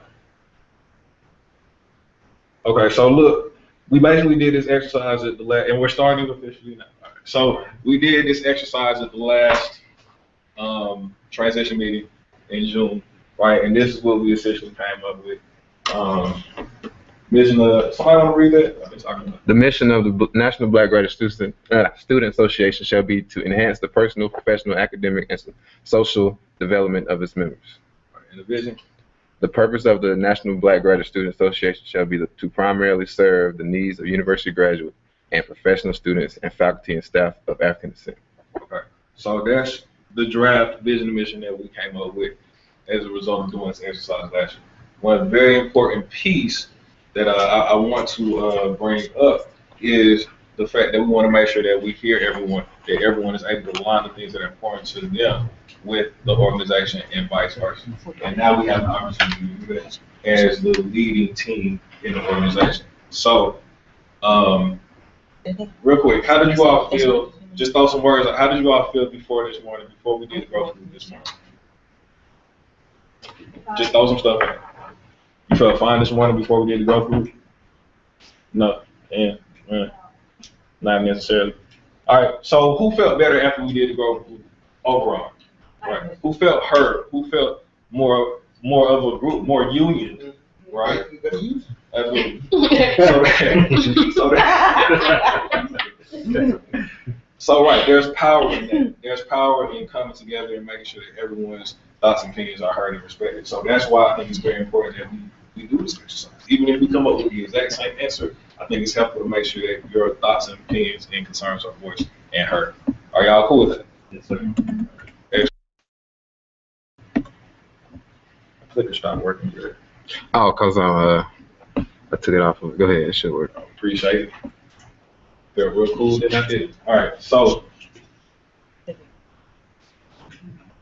All right. Why be visionary? We'll cover that another time. So that is we want to discuss what is, MGSA's vision for the future. So, we're thinking of it in terms, we just went through all of this. We're thinking of it in terms of like, how do we write this statement, but really think big. I want you to think pictures in your head. So like, what does it look like? In an ideal world for MBGSA to have fulfilled, it's whatever you think it should be doing.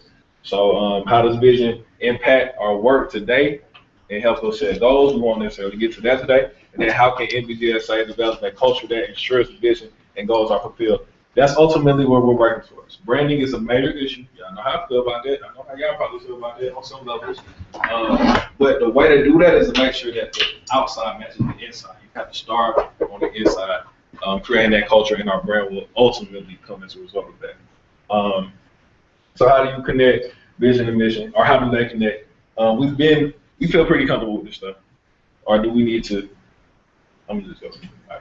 A vision statement is an aspirational description of what an organization would like to accomplish in the future, right? So we want to be here one day. Michaela did cover this. I'm just going to review a little bit, right? So in an ideal world, what would BGSA have done? What does that look like? A mission statement is the fundamental purpose of an organization that describes why this is and what it does to achieve the vision, right? So how do we work towards that vision? What do we do on a day-to-day to make sure that ultimately we achieve that vision? That's the goal.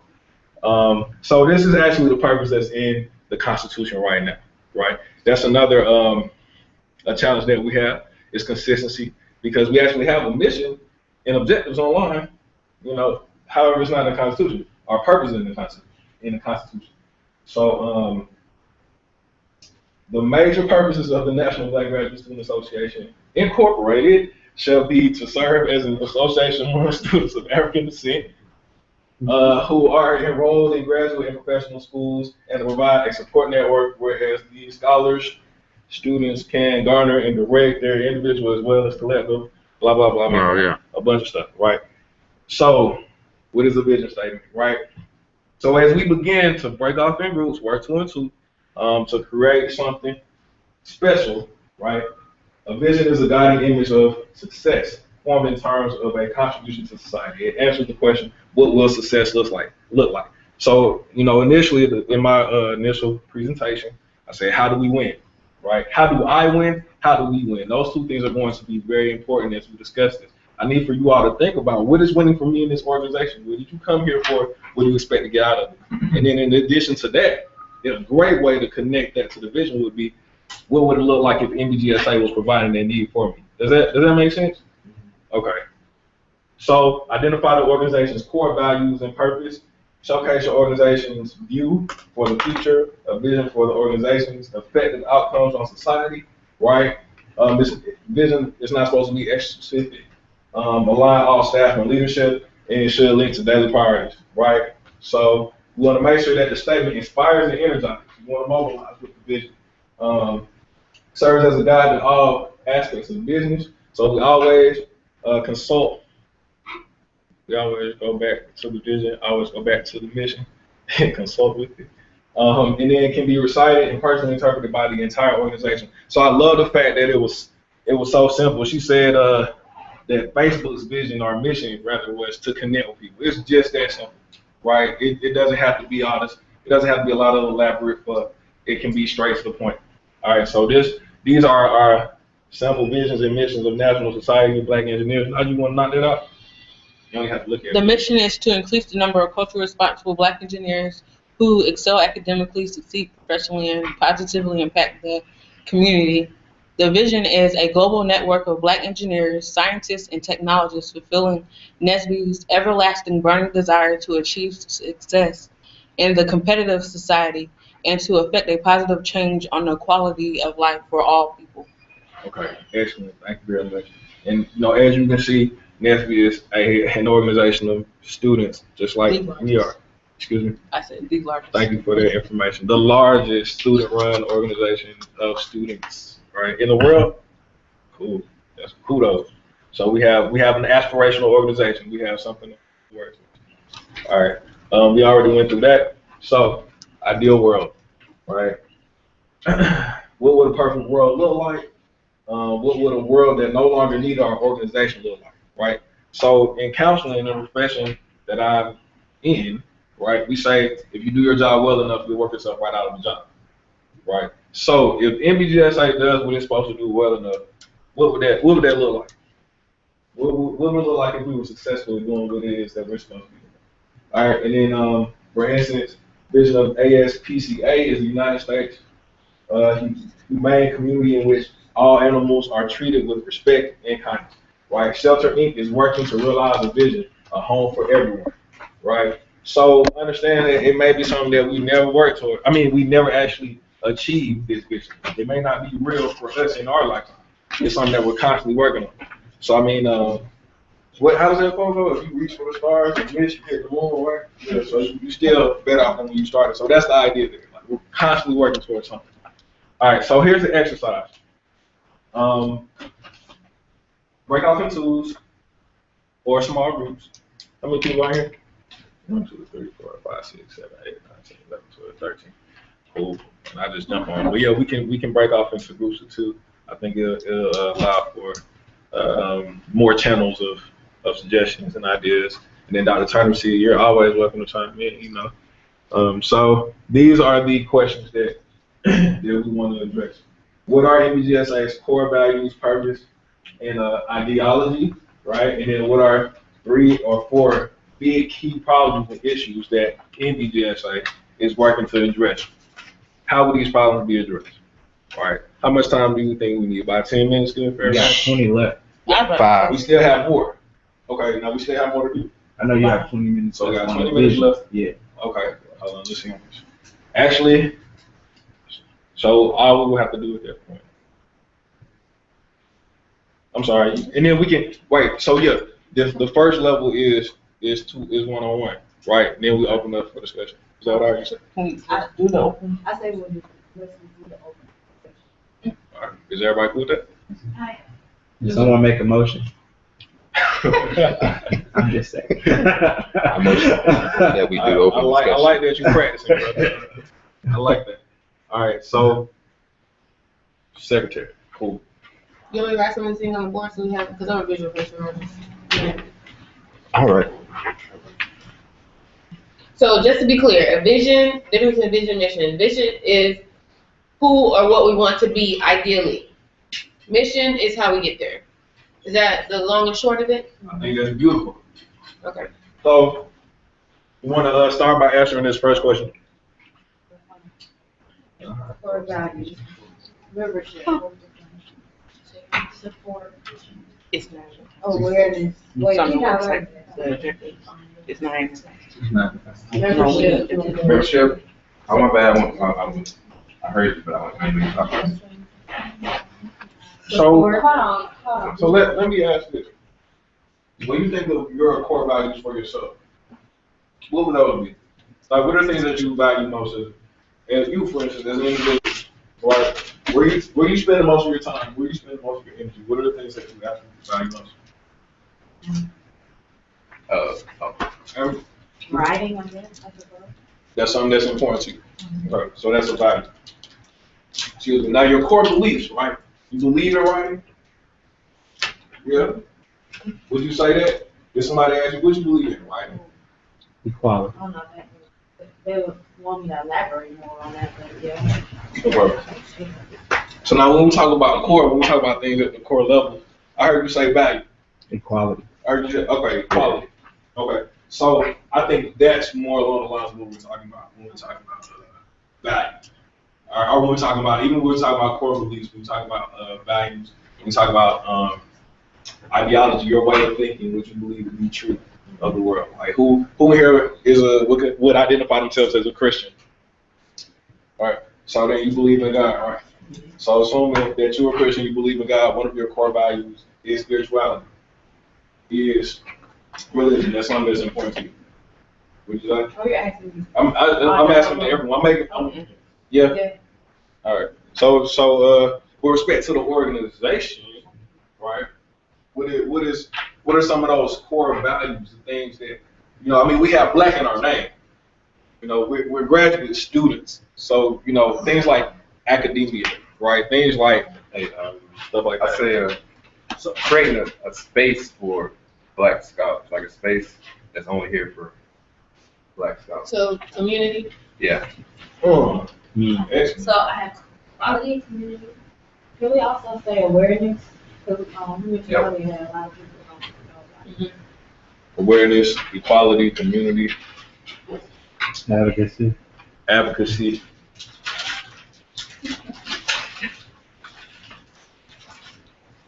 All right, keep them coming.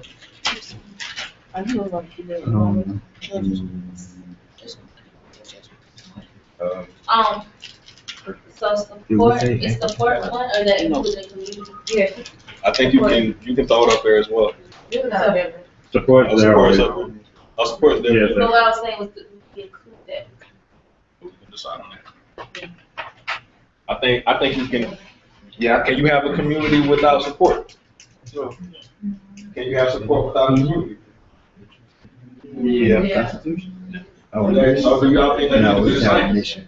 No, because support can be tangible, too. Support can be financial support, mentorship, whereas community is all that's together, and or let's talk about, let me support you by sending you an email and saying, hey, where's other support from you, that's community, where support is, hey, here's a rewards, a research scholarship that I can give you. All right, so so they're different. Okay, because support can be in many different ways. Okay. All right. So those are core values. Are there any more core values? Taking one from. I think something about black people should be up there. This is social. What did I do? With it? We can be more specific. I go to Georgia Southern. So Yeah, my African- community has some people that don't look like me. You just want to say African More descent? specific in as far as- So, I said we have one. you say what? I'm just throwing it out there. But I think once like taking these values, we know that it's centered around black Right. growth. Like you said, People it's are in the- So like once we decipher these values, purposes, and ideology, we're gonna have to incorporate, African American descent of black people in that quote or sentence or a couple of sentences that we do. So it's a. I mean, if it's not in this conversation, it's like, why are we throwing it? But it's in the conversation, but It's like in here, so why not put it out there? Put African descent, black community. say what? We can just put people of African descent Thanks. and community under But that's community. not a, is that values though? Is that It's not, something but, Okay. you would have put? right, that's what I'm You would've saying, said what? next to community. Is that? Is everybody cool with that? I don't like black. Like black. You point to Afro here. And I don't like African American. I ain't never been to I Africa. like black. Like But black. it's Come here. I mean, throw another slash in black. African Americans are social. I mean, we yeah, thank you. All right, come on.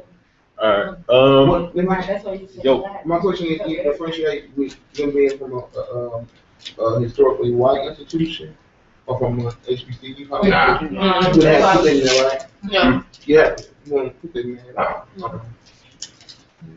we don't mention it, then it means everybody. So for me, this means we have community, we have African American community, and we have black community. That's three different things for me. That's how I'm reading it. No, I think I disagree. The African American community is black community. I mean, yeah. So just two things, but then we kind of get more specific. So we got to figure out between black and African. Because Community is automatic. when I think about this, all right, yeah. So let's on to the next. Go. Fair enough. Wait, Dan, what's your last name? Well, because it's like when I think about African American, I think about race. When I think about black, I think about culture. It's a black culture, but we're identified as African American. So that's why I say on to the next. Yeah. That's what I'm saying. Would it be better We're to make it doing the most right now. for the vision to be short? Would it be better to make it general? But I guess we just brainstorm. Yeah, we brainstorm. Yeah, that's All right. So, purpose and ideology. What's the purpose of our organization? The purpose. A purpose. What does NBGSA do? What should it be doing? Network. First is the creative forum for networking. All right. creative form. That might be the Well, wrong word. Opportunities for networking. Opportunities for networking. Ensuring, retention rates of graduates. RPE. Yeah. What's it? Retention, progression, and graduation. Sorry. I'm I'm with you though. I guess It sounded right. informing is what informing about Informing about. wider schools. Can we sum all this stuff as educational attainment? Can we? Are y'all comfortable with that? Is that now? If somebody reads that has no idea Well, who do we y'all are. know what educational attainment is? Well, I don't. Yeah, but Okay. she also mentioned, what's her name? Yeah. Being clear. Yeah. And, you know. Because somebody might. I'll be honest. If I read educational attainment, it sounds nice, but I don't really know. It's basically, it's basically like. Yeah, I get that, but we want somebody to read it and not have Okay, to, yeah. you know what I'm saying, not have to know, not have to go somewhere else. I would say me. Sir, To serve? Yeah. Okay, cool. So when you're dealing with people, slow is fast and fast is slow. You gotta take our time. We speed up, and it's gonna hurt us on the back end. Right. So let's be as cognizant of that as possible. So serving, purpose, our RPG, network opportunity, serving. And I think this would probably be a more appropriate session for like bringing Black people together, that kind of stuff, Black community stuff like that. What do y'all think? Fellowship. Like fellowship. Yeah. Development. I like fellowship. Thank you very much. Development. Growth. Love it. Growth and development. I think that's right. Disseminate. Disseminate. What Yeah. do we disseminate? We disseminating. So we see these other organizations, Black registered organizations or whatever, and we learn what they're doing. What's that language? We learn what they're doing and what they've accomplished, and so we also put their accomplishments out there to other people that might not know what's going on. So you're disseminating that information. So sharing information. What about inspired? We do like communicate. Yeah, inspiring. Don't forget growth. PJ. Growth. It's a resource. Serving as a resource. Just keep on. We give us a second. We got serving. Make sure you say be. Disseminating the spot. What's what did you say? Serving as a resource. I had to keep practicing. Oh, you. Yeah. Oh, you. RC. Yeah. Getting there. And then when we think about what we're supposed to be doing, is there anything else that comes to mind? Do we put professional somewhere? Professional. Purpose, value, Let's put professionalism as a value. ideology. I think that's a good idea. As a value, Professionalism can be a value. professional. I think that's a great value. And we think we need to put the value needs to be responsive. Responsiveness. Oh, yeah. Ooh, I like that. Mhm. Ooh. Now, before we go into ideology, can I somebody like that. define it for me? Excuse me? Define what? The ideology. Okay, so our way of thinking. I guess like what's important to us? Afrocentrism is an ideology. It's something that and really, I mean, if y'all think it is, then it might be Mentorship. Mentoring. mentoring. Is that a I'm not gonna lie. what would be the ideology behind mentoring? To want to be. I think mentoring is purpose too. I mean, all this stuff is like fluid. Like this first question is kind of fluid. Can we slash like mentor and reflective leadership as an ideology? Reflective leadership. Well, I don't know if reflective leadership is the right word, but like to see people that look like you. Like at Georgia Southern, we don't have Black professors, For the business. so we don't see Building Black. the vision. Building the vision. Because you imagine how we felt when we first came to this conference and we saw all these Black people in this room with doctorates. And imagine what that was taking it to Georgia Southern. That's what you're saying. Yeah, but how is that? How we work that? That's what I mean. I think it will fall under purpose. Okay. I think it's under inspired others to do it. So that's what I'm saying. Oh, it would be under Yeah. purpose. Equal opportunity would be an ideology. Okay. And we got that on the other one. Yeah, you can't So be done. as with y'all smart. see, like all of these things are like kind of falling in line with each other. Oh, I like inclusion over here.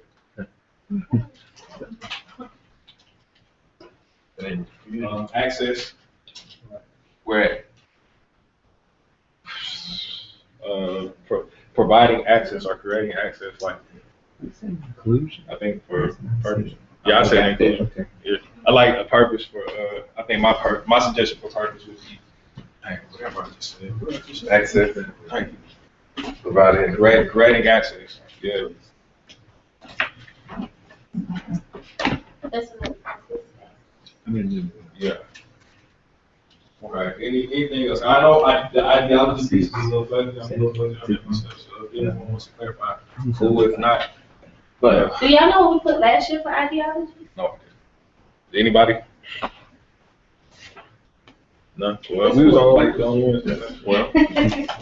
Oh, that's what I've been doing. No. Cool. So you got a smart. you haven't answered. Now, out of these.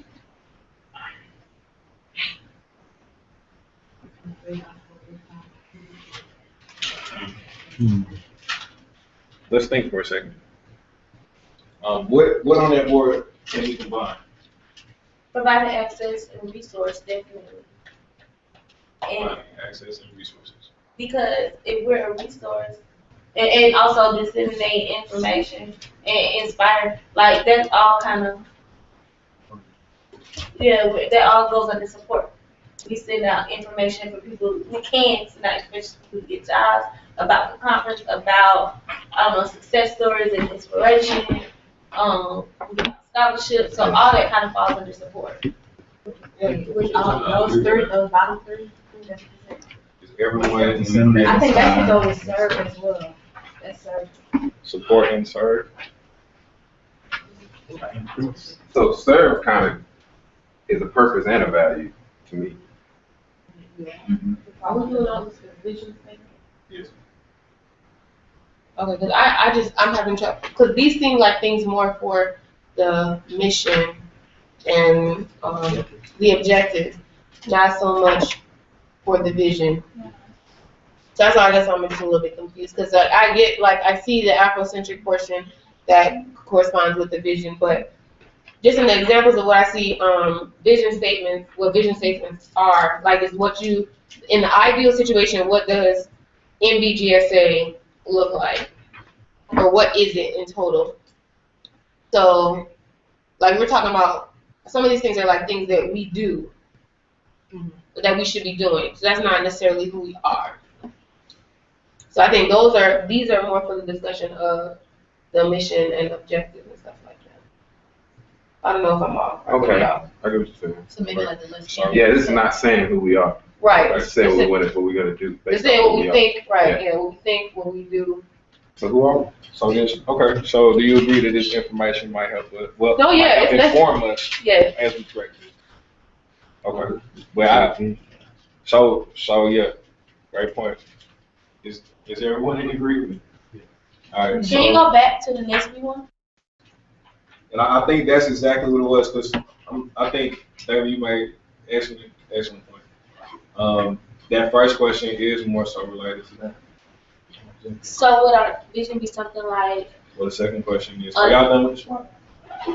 No, it's good. would our vision be something like a national network of Black graduate and professional students fulfilling NBGSA's something to provide open access to the competitive society of graduate professionals? Lost, something like that. Lost. But yeah. No, you're on the right track. Yeah. So like, let's look at this second question. Yes, we got a time. No, you're not. But I just want to make a statement. Y'all know y'all probably don't agree with me. But this is why I think we should have a SWOT analysis before. Because how can we know where we want to go if we don't know where we are? And that's what a SWOT analysis does. And I know that some of us are new, but when we're developing a SWOT analysis, we can go from where we are at this point. I think that going forward for a vision statement, we can't say what we want to do if we haven't identified that weakness or that threat or that opportunity. I think you make a valid point. I don't think you're wrong. I think that you have a great point. I think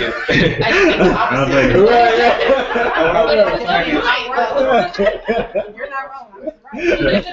So what I'm saying is, look, let me read. If you were to, and you got something over there, Will? Yeah. Let me read this to you, Mr. President, and the rest of the group, and tell me what you do to get us kinda where we want to go with this. NBGSA vision is nothing less than developing access to education and research for graduate students of African descent to offer new opportunities for for productivity, growth, and development. Sounds good, but that's not a vision, though. Now look, Don't you? so look, y'all. It's not, that's a mission. So look, y'all, what we have been working I'm on, about to say that's not a vision. what we have been inadvertently working on, I apologize, is our mission statement, essentially. My apologies. Right. 3 or 4 big problems / key issues that NGSA is working to address. How will these problems be addressed? That's our question for you. What? What are 3? So what are 3 or 4 big problems / key issues that NBGSA is working to address? The minor number, Those would be our visions. That would be our vision statement. If we find answers to that question and combine that into a statement, that would be our vision statement. All right, and then how will these problems be addressed? all right, so we talk about problems. All right, Absolutely. small number of Black graduate students. Low membership. Not membership. No, I was Low number of Black graduates, not membership. Okay. So you talking about period? Period. I make a motion that we add 5 minutes to the conversation, please. I second that. And that's why this was taking so long to. Oh, yeah. sorry. We mentioned to add more than 5 Okay. minutes. Honestly, since we just started, no. The low number of Black graduate students. David, thank you for pointing that out. Would retention rates fall under that? You feel like that's one of our key problems? Or was it- I feel like for Black graduate students, that is a big issue. like the whole, I think it's like one whole thing. Because you gotta get them there, then you gotta keep them there, then you gotta get them out of there. Recruit, retain, and Retain, Yeah. Which is a whole different conversation from recruit, retain. retain, progress, and graduate. Yeah, 4 R's. There it faculty is. representation, one of our Ooh, teams. yes. Isn't it? Yeah. Ooh, yeah. Problem? Yeah, That's a problem. So, Faculty representation. A lack of. That's there. Mm-hmm. Sad situation. Well, yes. I can So- sorry. Go ahead, no, go ahead. No, I was just gonna say, there needs to be something to help mediate one person interacting, connecting with another person, so that the benefit, like, kind of like a synergy. So if you and I get together, we put our funds together to write a big proposal, we can get more money out of it, more time with it, make a bigger product out of it, and there may not be a good way to mediate that, and maybe BGSA is. Collaboration. Yeah, I guess there's not enough collaboration amongst Black graduate students, faculty, whatever, maybe something Effective like that. collaboration. Community is a problem. Community. A Black graduate community, that's a problem. And so you're talking about coming together, she's talking about working. I mean more like on an academic level. I mean, at all levels, we can Academic improve, unit. and I'm just thinking about. So like community, like Yeah. unity. I feel like the white professors will be like, you so-and-so, come over here and get on my grant, whatever, and I feel like, So what about the lack of things? camaraderie? No. I like the lack of, I like. The lack of research support, I think, for historically Black Yeah. colleges. The network piece is what you're talking about, networking, and then also having a Oh. network is what you're talking about. I'm sorry, what did you just say? Lack of research support in HBCUs. So HBCU.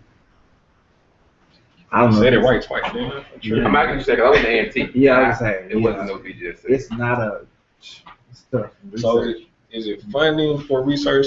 Is that the only capacity, or is it support in general? I think just support in general. Okay. Yeah. But I know specifically research, because when you're in graduate level, it's more about research at that point. So I think research for Black students in general, not just at HBCU. Yeah. Right. But too, if we're targeting professional students, then we need to address Right. industry, like a Black professor. Mhm. That's the actual Yeah. industry. Okay, Black representation in Right. different fields, various in industry. Take a picture. That's exactly Professional what research. Working together. All right. I think personal growth and development. it was nice to know, but, I'm sorry. Inclusion in university governance. From a student perspective. From a student perspective. Okay. Like, for instance, I guess, most of the time in colleges, they're focused on the undergrads. You go to the graduate level, it's just like, But it's research. Yeah. Not bringing enough money to you. Right. So if for lack of administrative, so we say faculty, we mean that we put administration in that as well. Mm-hmm.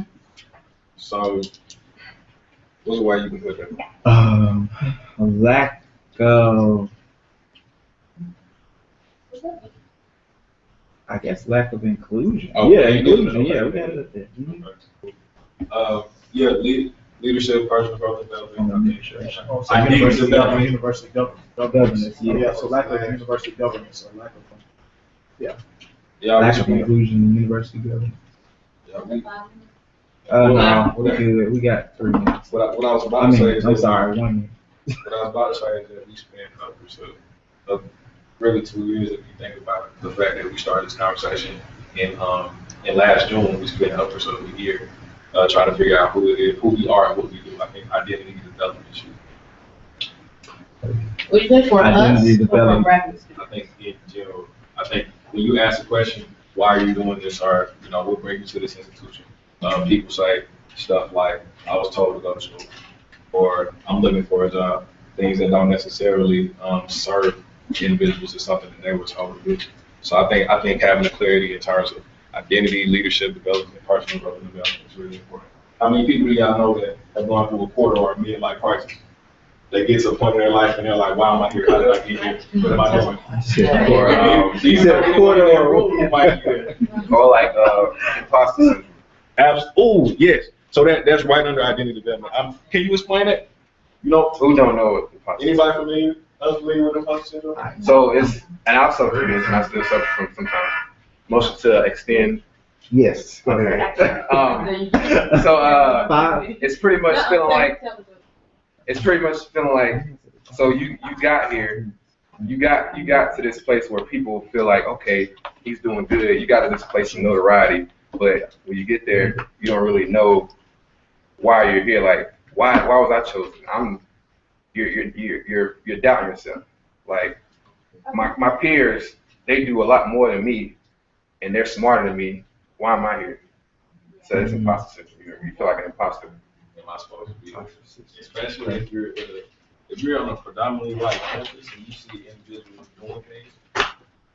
A lot of times, that was part of what created need on our campus. I can't speak for anyone else, but there were certain needs that were not being met for us. So you see everybody else running smoothly, and we're doing the exact same thing, but for some reason it's tougher for me. I'm sure y'all have had these little microaggressions, like the teacher might grade you a little bit harder or something like that. Might respond to you with a little more attitude or something. You might perceive it that way. Now, that could be true. Perception is reality oftentimes. So how you perceive it is real to you. So there are a lot of different reasons why that could be so. That could be your stuff, or that could be the teacher's stuff. Whole other conversation. But I think identity development is definitely important. Maybe find a more effective way to phrase it. Anything else? Any other big concerns? What about on a political level? Right? We're like the talent intent. Yet we have no major political influence. No one comes to sit down with NBGSA before making a political decision. Is that an issue with you? Yeah, I think that's a problem. It is, but I think that would be outside of our scope. I think the vision was correct. It is a vision, but I think if we're focusing on education, so once you enter into the political aspects, or we want to lobby people? Do we want, or can that come under the whole education attainment thing? Because if our whole thing is education attainment, they want to work towards the student loan rates being lower. We want to try to lobby for these loan forgiveness programs. But I feel like if you add that in there, then you're going to be held responsible for addressing that. One point of information is, it's always a bunch of things people don't realize, but every year we used to be invited by the Congressional Black Caucus, because our offices and power, to go to like their big, is it like a summit, whatever they have each year. So the president was invited to go and hang out with the Congressional Black Caucus. So from a certain perspective, we were kind of, not that it was a major thing, but you could say that they were, tapping into who and whatever we were. So it's not so. I don't think we should bring politics in our vision, but we should implement with our action. Because when you bring it into the vision where everybody reads it, somebody on the far left, somebody on the far right can take it totally different.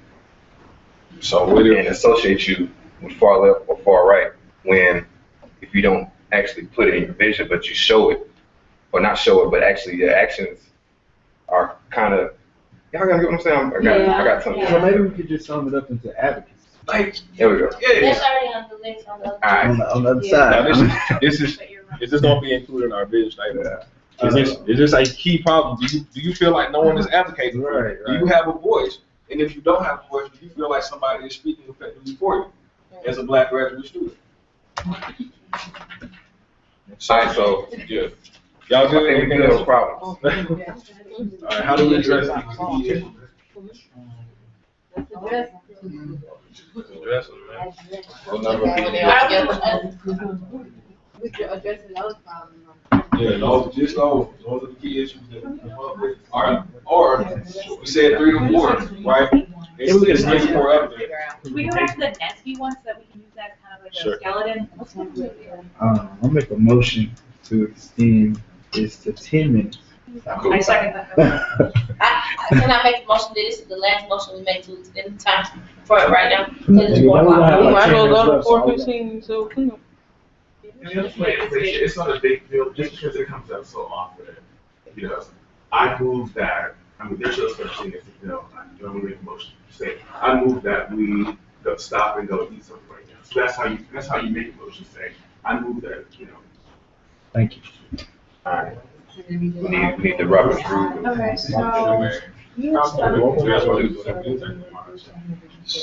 So let's. National Network of Black Graduate Students, Black Graduate and Professional.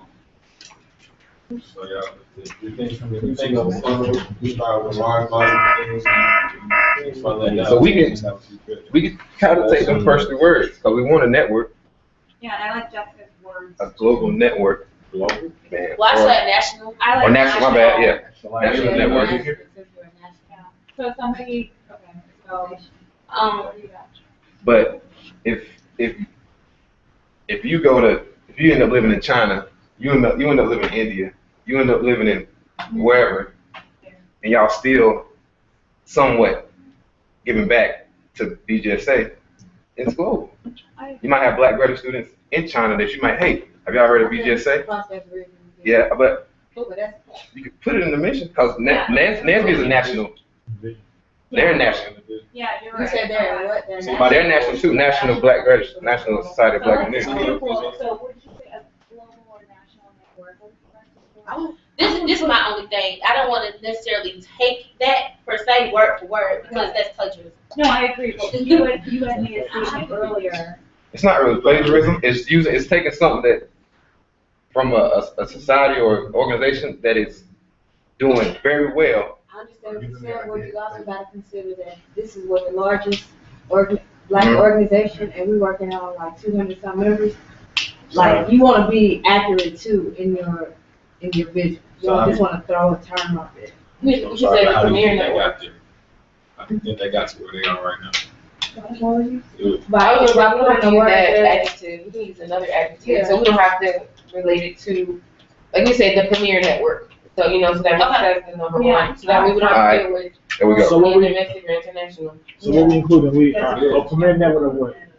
Faculty, graduate students, professional students. I didn't hear the first part, what you said. So, okay, we pass that. So what Oh. are we, organization of what? Faculty, graduate students? Graduate and professional students. Alright. Black graduate. And as y'all think of this, look at these problems. And alumni. Or faculty, we just want to put faculty down because faculty. You feel alumni because of the end. The way you did. How about stakeholders? Yeah. How about Yeah, everyone that's a little too, who has a stakeholder in this organization? Because we're right now, but this is Professional student. I don't understand. we only want to affect students, alumni, people who've been to college? Like, what about parents of those individuals? What about people who sponsor individuals like that? We're talking about what this organization is and what this organization consists of, not what we do and who we impact. So we're talking about what our membership consists of who. Because that's what this network is. For the It's a members. network of who. Can we say the career network of Black graduate and professional students and its constituents? Well, we say Black scholars because Black we have scholars. alumni members. Yeah. I like that. So what about an associate one member or associate? They're scholars. All of us scholars. Yeah, Yeah. Bam. Premier network of Black scholars. A premier network of Negro scholars. Okay. Working So let's towards mission. yeah. working towards. So I think we should right now. I think we should kind of funnel down these key issues that we got over here. We're trying to affect change now. Working towards a greater Black, greater number of Black Or To population. enhance the graduate school experience and Right. subsequent. Can we go back to the next one? Enhancing. Do we need to enhance? I was gonna say enhancing, I was Yeah. gonna say the premier network of Black scholars, enhancing the rate of, I don't know. I was trying to include our problems. Enhancing the representation of Black faculty. But like right here, if we say this, mention that, then it's That and includes too. that, that's So what I'm we saying. Enhancing the number of Black graduate students Increase. or improvement or something. Increasing. Increasing, enhancing. improving the retention and graduation rate. No, but now we're So, yeah. going back into the mission and objective. So that's what we do. We increase the number of them. That's what we're talking about. It's not who we are. You said what we want to be is the Everyone- vision, right? Say it again? You said earlier, you said the vision is who we want to be. Right. We want to be the premier network to support, There you go. Develop, engage.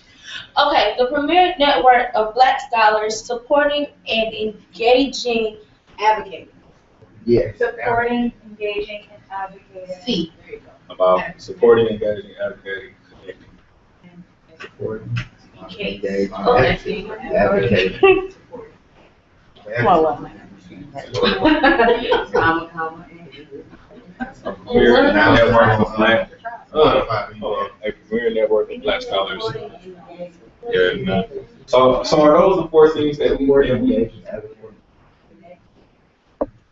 And that tackles all that. Yes. now we know that Connecting, this piece does not. I'm saying, These 4 words are. those 4 words kind of tackle all of it. So we can kind of. can we go back? For what though? For what? That's what we're missing is the for what. Oh, yeah. Can we go? Supporting, enhancing, engaging, advocating. Yeah. I was equally really great to go on those 4 up, somewhere on the lines of the premier network of Black scholars supporting and engaging, blah, blah, blah, blah, blah, to advocate and connect with. Bam. Their communities or something. Yeah. What's happening? I feel this vibe. Energy.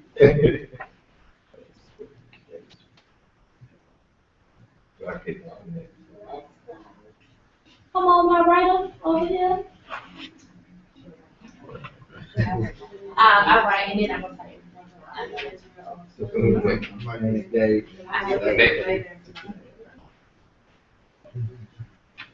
How's it going? How was that? A premier network of Black scholars supporting and engaging blank to advocate and connect blank. Supporting and how about supporting and It's we might need to move some of these words around.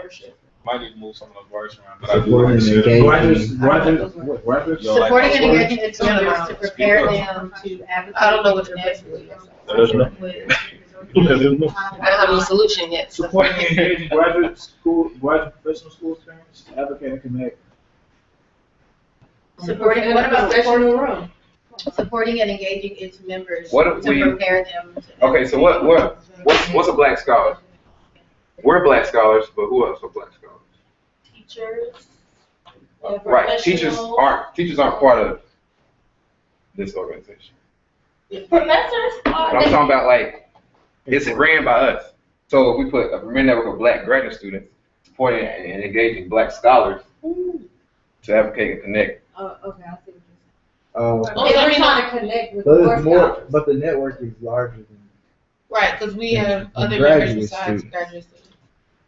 Well, So then, yeah, it Graduate and excludes. So how Not about, from that. Not from that. how about Yeah, a it's premier members. network of black scholars supporting and engaging It's black graduate members. students? It's members is members. fine. It's members is fine. Yeah. It's members. You know, But how do they know who our scholars are? do you have to? That's when they read on. Because see, in their vision, they say fulfilling NSBE, like they're saying that they're doing NSBE. So MBJ I don't think we should put members in there. Yeah, I don't think we should limit this. I think that if anything, we should be thinking to include as many people as possible in this thing. I also think that if we're talking about the network of students, okay. What'd you say? I said a premier network of black scholars supporting and engaging black graduate students and professionals, like graduate professionals. But that's limiting as well, because we're It's limiting limiting our what, scope though? to just graduate students. We reach undergraduate, we reach out to the community, so on and so forth. So. Students of African descent. Or collegiate students of, or whatever you want to do with black. So I'm wondering. Yeah, it is. Or whatever. I'm just saying, I try to throw black in there, you know. Okay, we have the outline, can we just work on it and come back with something? Well, I'm wondering too, the quality of life for all people. I think that the NSBE draft, right? The NSBE example, quality of life for all people, right? Affect a positive change on the quality of life for all people.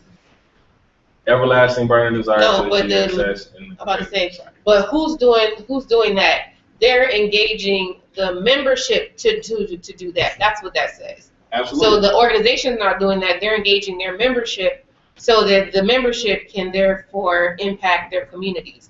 So it's not saying that the organization is doing that. It's saying that they're doing it through their membership. Right, it's included in the vision. It's implied, like what you Right, and I know that, but what I'm saying is that, so here they're saying a global network of black engineers, scientists, and technologists. Those individuals are thereby impacting the rest of the world. And that's fine, we can include that. I think I have it. Or something close. Okay. A premier network of black scholars supporting and engaging the mission of they say Everlasting Desire, but the mission of NBGSA to advocate and connect for something along the lines of positive change for the quality of black people. Why can you support and engage your mission? Well, you don't see the thing about it is that you advocate for, you don't advocate to, connect to or with. So those two words, like I think we need to, if we use those, change those around quick. So, a premier network of black scholars supporting and engaging its members to advocate and connect with the black community. Is that too simple? I feel like vision statements need to be. They're supposed to be simple, and they're supposed to be like 10, 14 words, like average. Did I just do 10 words? It's supposed to be short though, and to the point. Yeah, that's right. So, a premier network of black scholars supporting and engaging its members to advocate and connect with the black community. But amazing, the world. Dr. What were you about to say, sir?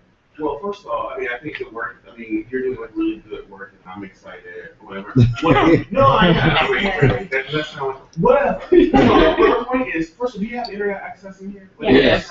Can you pull up the website? Yeah. I have it. On the big screen. On big screen.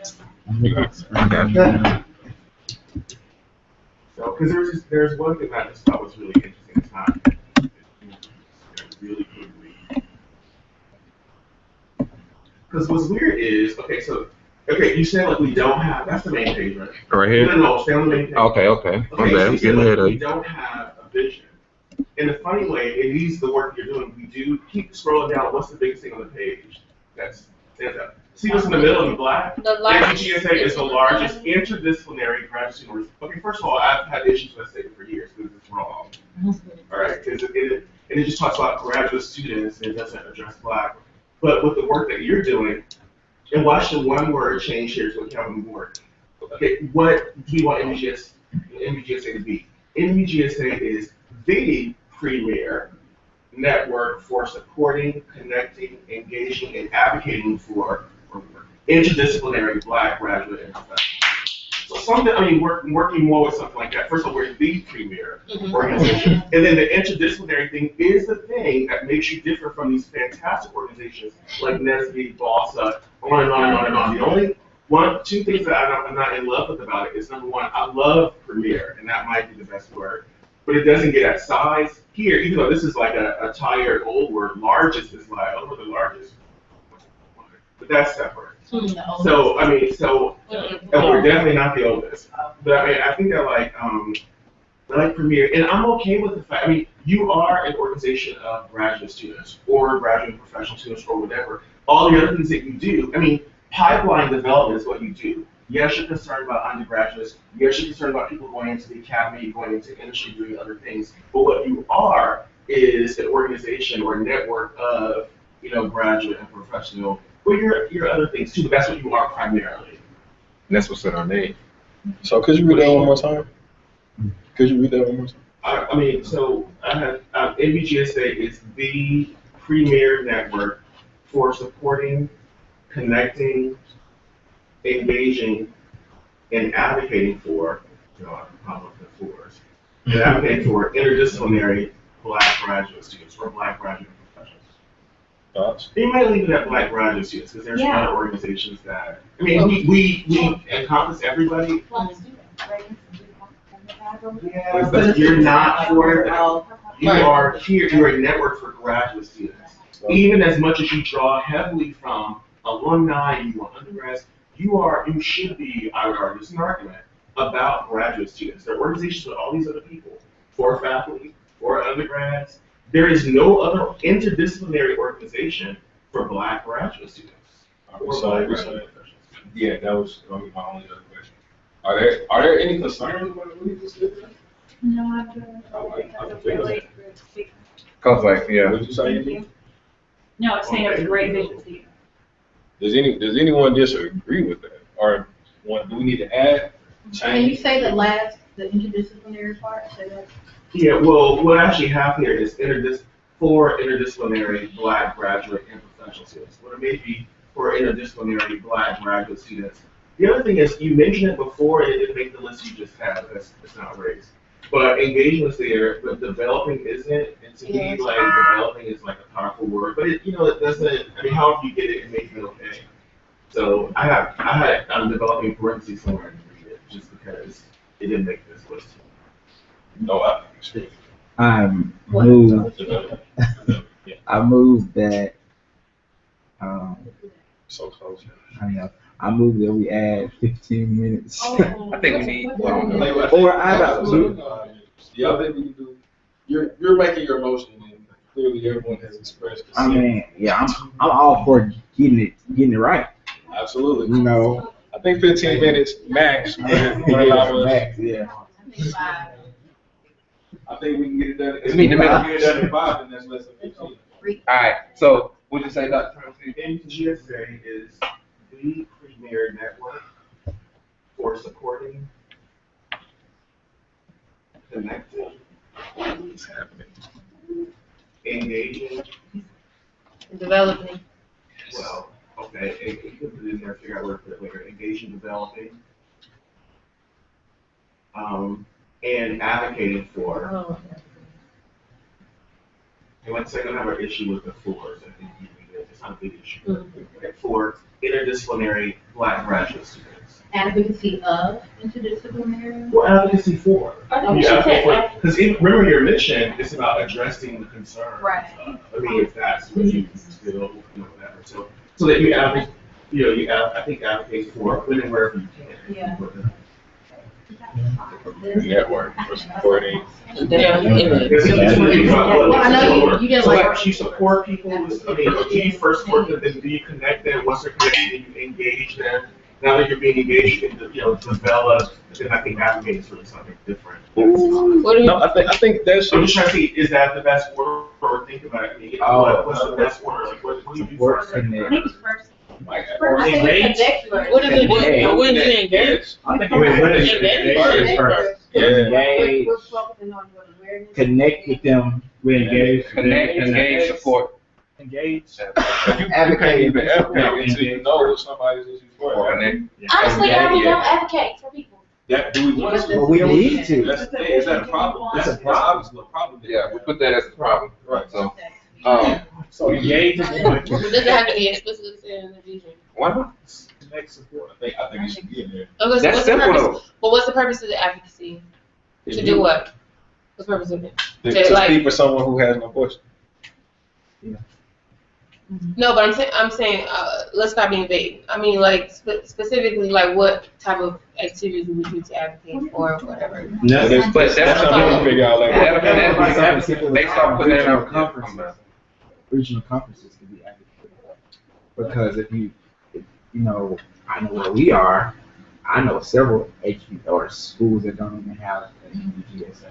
So just Well, I guess my concern is I just don't think that every single thing that we do has to be explicitly stated in our vision statement, because we still have a mission statement and we still have objectives that we discuss all the things. Because we address in the mission statement, it says addressing the needs and identifying and addressing the needs of blah, blah, blah. So one of the needs could be advocacy. That's why we do advocacy, and that could be in one of our objectives. So I don't think that we necessarily need all 5 of those adjectives. I think it's a little overkill. Advocacy can fall under support. And we got 4. Or we can take. Well, I like development. Or advocacy is advocacy can be a sentence, like MBGSA is an advocate for the underrepresented, or for. If you're trying to reduce the numbers, I think support can encompass advocacy, then we can submission, or what you're saying, leading to the mission and objectives, you specify. Then we can include that in there. Okay, I'm with that. So take support out and leave advocate. Yep. Definition of advocate: a person who supports. Yeah, we can do engagement. Yeah. But support. Advocacy. That's kind of like it's like a different something. Yeah, support. Well, it should is very actually common, be like, to I think we advocate. can throw Oh, out that's support. connected. I was gonna say. I think support is something. Put connecting and engaging together, because in order to connect, you have to engage. Well, Can we or just to both engage our it. Yeah, I That's said what I know both of them. I like supporting, connecting, development. Yeah. It's gonna be. I think it's fine. Yeah, advocate, I just looked up as somebody who supports, so. Take out support. Yeah, we can, and then we could just include. I guess we can include it more explicitly in the other. Right, so either Things. support or advocate needs to be gone, so we took out advocate. What rolls off the tongue better? Like prevent that work for because I mean really you want to I like be Right, to said. be catchy. Okay. Not like advocate. And the other thing too, that you do, this may not roll off the tongue, you can also look at alphabetical order just in case that happens to work out. C D E S. No, we don't need all. No. Connect. You connect. You have to connect before you can engage. Connect first, engage. And then after they're engaged, you can develop them. And then, after you connect with them, you can figure out how to support them. You don't even know how to support them. They have developed. Connect, development, support. You can leave if you connect, development, support, that would be. Connect. And then, So I like it. what's the order? Connect, develop, support. Develop. So we're moving engagement, development. Then make it. Got one. Then make So no more engaging. I like it. Got tax. I think engaged should definitely be in there. I'll say why. Right. Think about how you all felt. Connect and develop. Did you want to say? It was connect and engage. No, It's connecting, supporting. I mean, developing. Connecting, developing, and supporting. You like, with engagement, we need engagement. It needs to be because think about how y'all felt when the Hazels were here, right? Now think about how y'all felt during Michaela's presentation. just reading everyone's body language it was a different different level of engagement and a different level of connection with both of those things. Does that make sense? Because you got to engage. I mean, that's like the introduction. So that's what we're trying to do. Because I mean, before you connect with somebody, you got to engage. Like introduction. Introduction. So engagement comes. Yeah, I mean, it should be in there. That's what I'm. Engagement should be in there. Engage and connect. And then obviously, put them all back. JK. I'm a we include people too. Don't include. All right, y'all. Almost done, y'all. Look, we're almost done. We got a lot of good stuff on top of the topic. And we use support to have it. Support. It's So we kill one word. You kill one word. Play on. No, I was gonna say the Premier Support Network for engaging, connecting. Do you guys not? Never mind, I got those. No, it's not like Okay. Can we leave? Yes.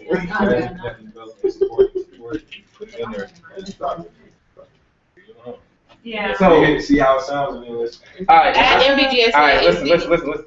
When I say with the Premier Network for engaging, connecting, developing, and advocating, it kind of sounds. This sounds better to me. The Premier Network for engaging, connecting, developing, and serving as an advocate for International Black Writers. And then say it again with supporting. Interdisciplinary. My bad. Can you say it again with supporting in that space? The Premier Network for engaging, connecting, developing, and supporting interdisciplinary Done. Black graduate students. We're writing on the board. Let us see. We're ready there.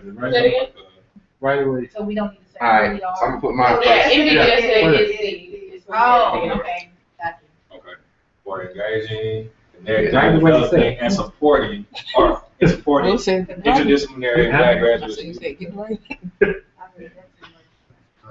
I think that's beautiful. What do y'all think? Simple, straightforward. I think it's good too. Just what, if you did move to engaging after developing, you're looking in alphabetical order. I don't know if it sounds good. I think it's fine either way. I'm just. Y'all like it? Y'all good?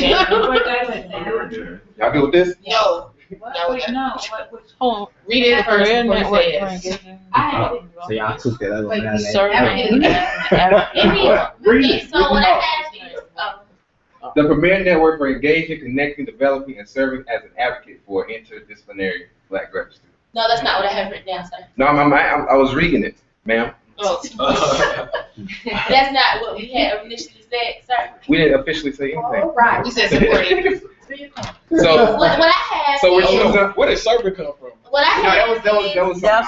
But all right, so everybody's getting on me, so we're gonna use support. We got the MBGSA is the premier network for engaging, connecting, developing, and supporting interdisciplinary Black graduate students. Bam. Yes. Say it one more time for G. Is it? Say it one more time. Say it one more time. MBGSA is the premier network for engaging, connecting, developing, and supporting interdisciplinary Black graduate students. Yeah. Interdisciplinary, like, sounds good. Because it's interdisciplinary, like, I don't know, is that grammar thing, like, but is that an adjective? Yeah. Like, interdisciplinary, Yeah, it can be an I don't know, it sounds weird. Interdisciplinary. Like, interdisciplinary network, is like, okay, but y'all are good. It's an adjective. I kind of like that. All right, so we good? Okay. All those. She's actually So right. how about we She's actually work right. though. Because the premier interdisciplinary network. But I think that works too. Right now, we're saying the students. And then we can just leave Black interdisciplinary, we're graduates not at the end. interdisciplinary. Like, Interdisciplinary is also a nonprofit. That's in mission already. I'm not sure which. I'm Oh, y'all like use the words. No, I was agreeing with April. yeah, grammatically. Peter, they were saying if we could try out moving interdisciplinary after premier. Right here. Yeah, because I was saying like a Premier Network of what? Premier interdisciplinary. Comma, and whatever. Okay. Engaging, connect, supporting. What you saying? Interdisciplinary network. Okay.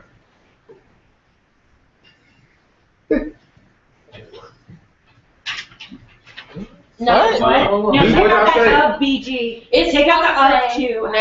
NBGSA is the premier interdisciplinary network for engaging, connecting, developing, and supporting Black graduate students. There we go. Network. So take it out. Well, Give it some love. I love it. We all put in on this. Anybody else want to high five? Everybody love. Everybody love. Yeah. Some people like it. Give it right. Give it something. I need to go mark all over everybody. Yeah, you like it. Y'all clean my hands. Go to the mission and the objective. You said that. Thanks for cleaning my hands, y'all. Working for this. No, it aligns. It aligns with the mission and the objective. So what's the plan now? We're done for the day, or- Look, hold on. Y'all, we gotta have some tangible takeaways and actions moving forward if we don't do anything else. You want to know? Jesse, you got our stuff right now, right? And then what's up? I'm listening. I have that side. I need to take a picture of this. I wrote it down, but I won't Okay. take a picture. So some powerful stuff happened today. We want to make sure we take this stuff with us moving forward. Now, major takeaways from today.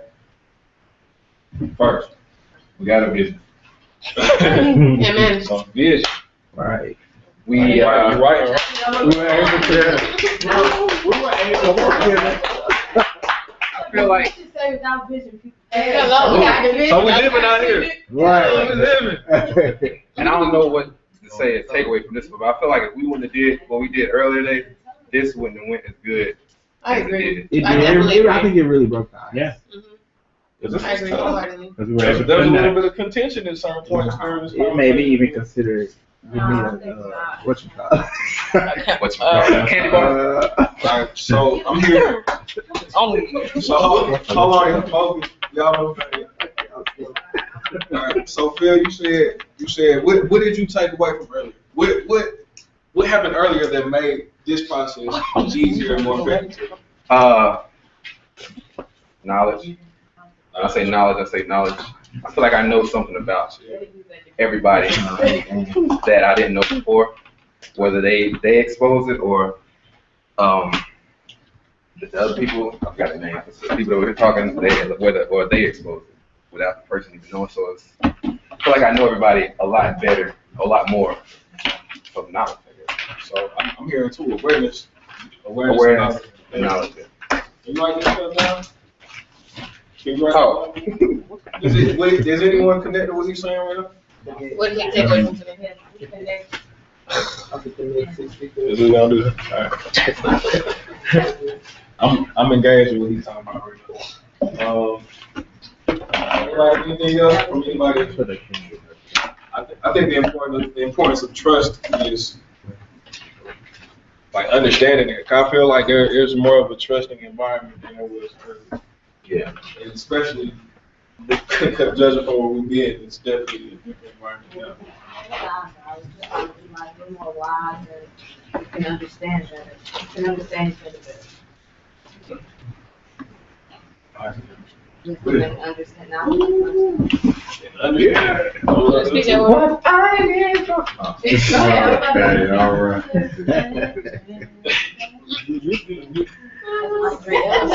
Keep your job as a note taker. Karaoke. Let's go. All right. Anything else? Anything about organizational structure or anything from the other session? That's the first session. We talked a lot about that. We talked about this vision. Working together. I think we did an excellent job of working together today. So, collaboration, effective collaboration. And then, all right. I guess we're good. Y'all got anything else? Hearing that, seeing that. All right. So next, what's next? Tomorrow, what do we do with this stuff? How do we apply it moving forward? Make a vision. I mean, a mission. I think now that we have our vision, I think tomorrow we should review some of the things, like our constitution, and see how it aligns with our vision and our mission that we complete. And I think we should look at some of how we operate. make sure the time's up. Can I add to that, if that's gonna be adopted, can everyone do it? And then we come with questions or points of clarify, like beforehand, so we don't spend time reading it together. No.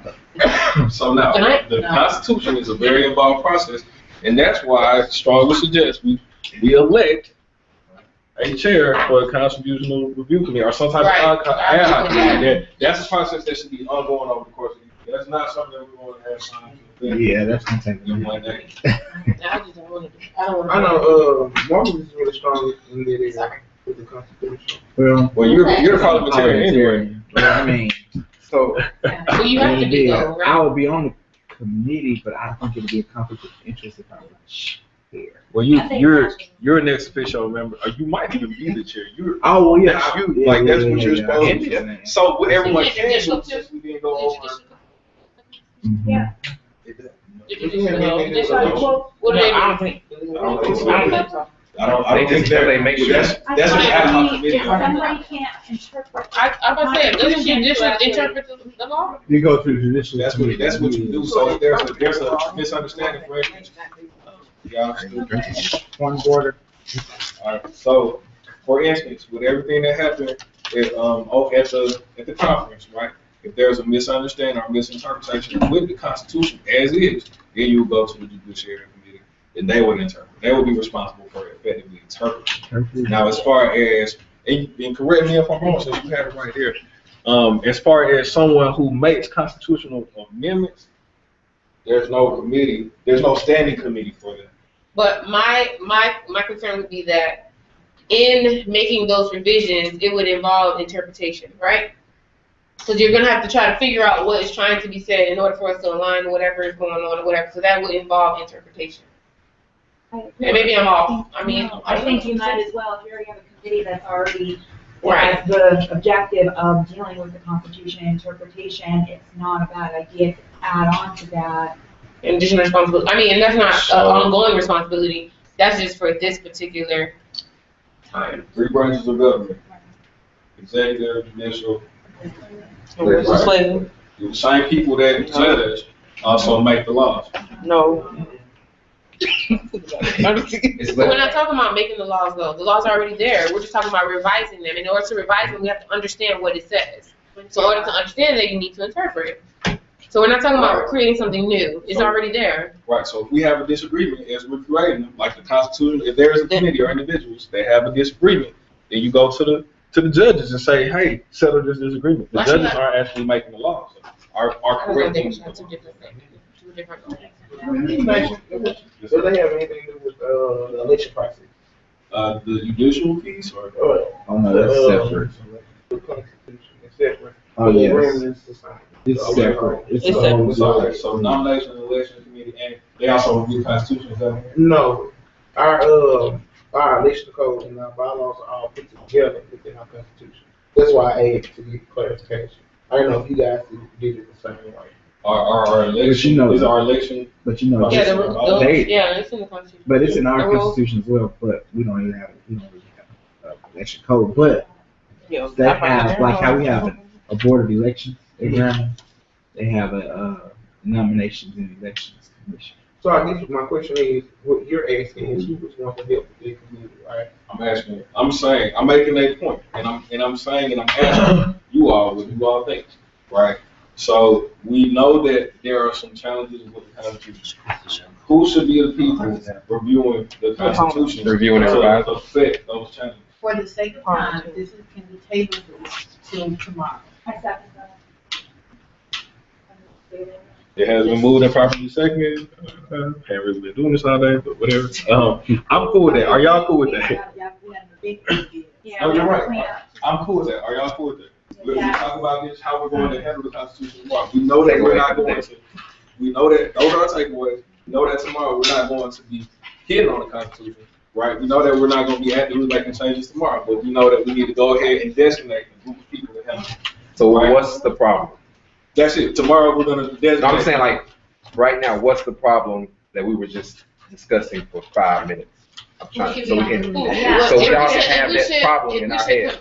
Commission an additional committee, or if we should use an existing committee. Yeah. Is that what we're talking about? Yeah. Yes, pretty much. All right. So everybody. Adjourn? Oh, yeah, everybody. I got everybody good. Everybody good. I move to adjourn.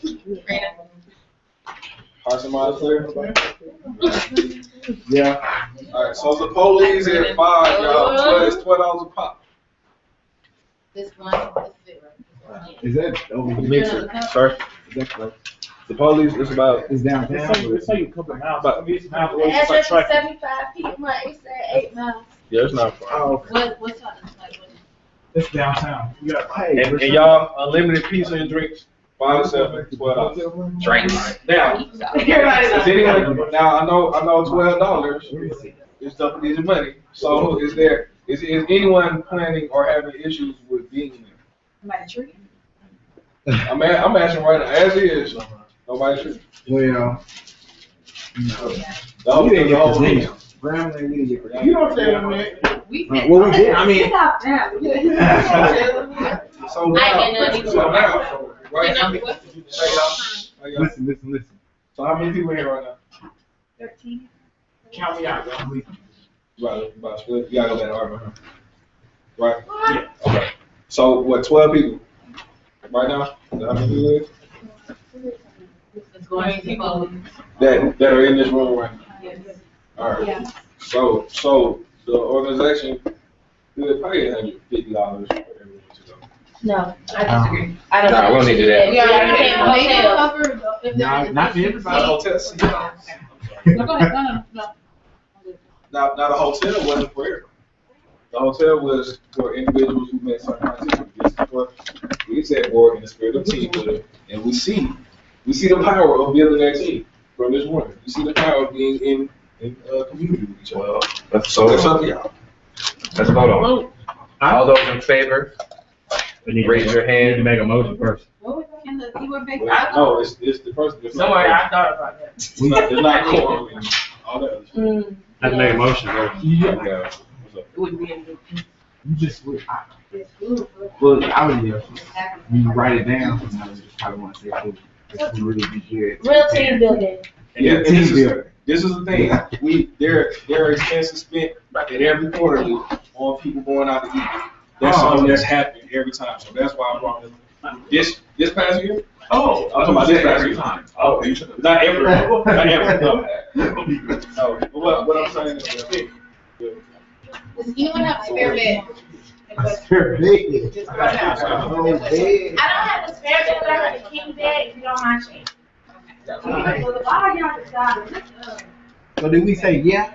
Are we voting on it? Hey.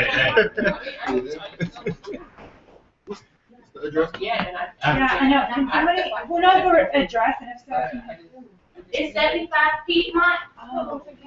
but I see it says northeast, southeast. It's 75 Piedmont Avenue. Don't lose my. Northwest, southwest. I have northeast, southeast, southwest. You want What's to the name of the place? The police, but it's in a. we have some now. Let's Don't you see. get per diem too? No, we didn't get per diem because it took too long. Oh, Right. per diem. Yeah. So we'll get reimbursed once we get back, It's not even. but we don't have any. They didn't give us any money. I'm about to look at my text. I think it's helpful to say thank you. I'll sponsor one person. I can do one. I'll I'm about to sponsor say, I'm I can do one person. I'm willing to put in as well. Yeah, I wasn't. Piedmont Avenue, Atlanta, Georgia, 30. In the spirit of community. We can just go over. Can you spell it? I'm just having. Piedmont? No, the police. DEPPOLE apostrophe S. The address is 75 Piedmont Avenue, Atlanta, Georgia. I think it's a race. 3030. Yeah. I'm trying to see you going right. Don't. I'm about to say you just got here. Don't act up.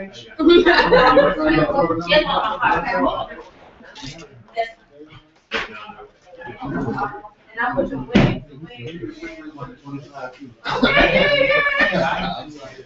seen that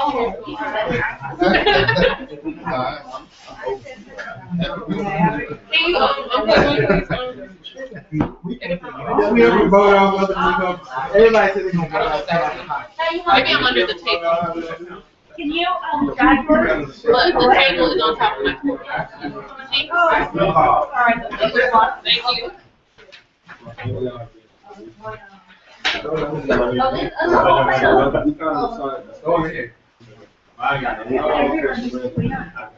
Okay. Who else? We didn't start having swearing in at the beginning. Having the officers sworn in at the beginning. Oh, and post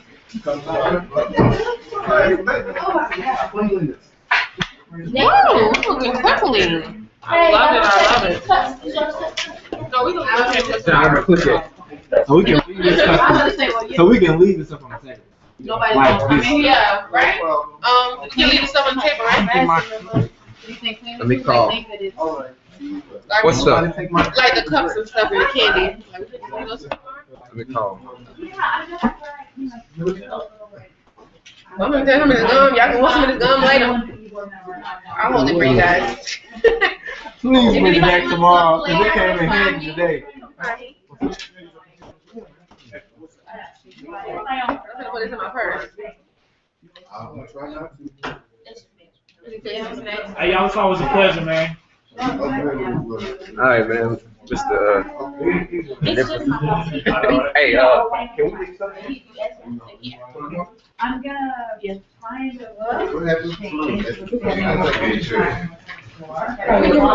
then Make sure that we taking my car out downtown. Yeah. Like.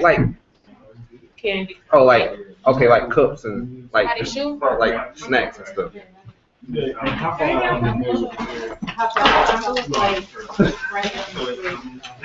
Alright, and also what time? Oh, okay.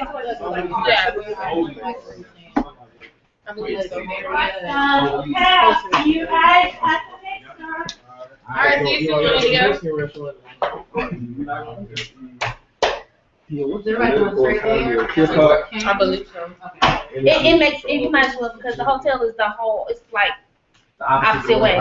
Yeah, no, if I go anywhere with a bed, I ain't coming back. Yeah, so it's the spot right down the Don't do street. it. Please don't do it. So we need to miss it. Oh, I got to figure out what. Yeah, you turn it off. No. Oh, I'm sorry. Yeah. Somebody pay up. 8:40. I say be here 8:30. Had time to eat. Now we And then we start right in.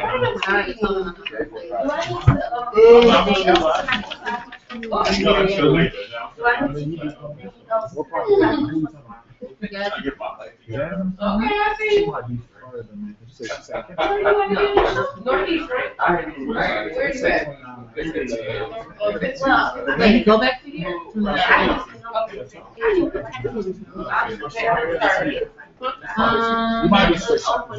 that's my Where's downtown? We get all this stuff on here.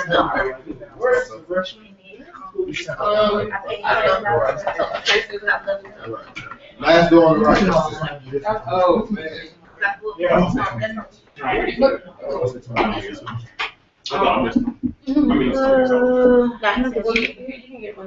We pass it down, we can go and then, yeah. But I'm probably gonna bring some more ice in.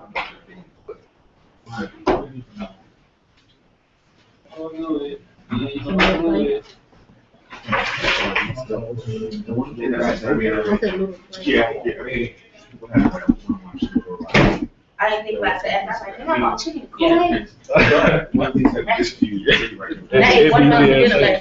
At the black residence. And you had watermelon. You just did stay like last 48 hours. Or I could just share a bed with, how far is the hotel from here?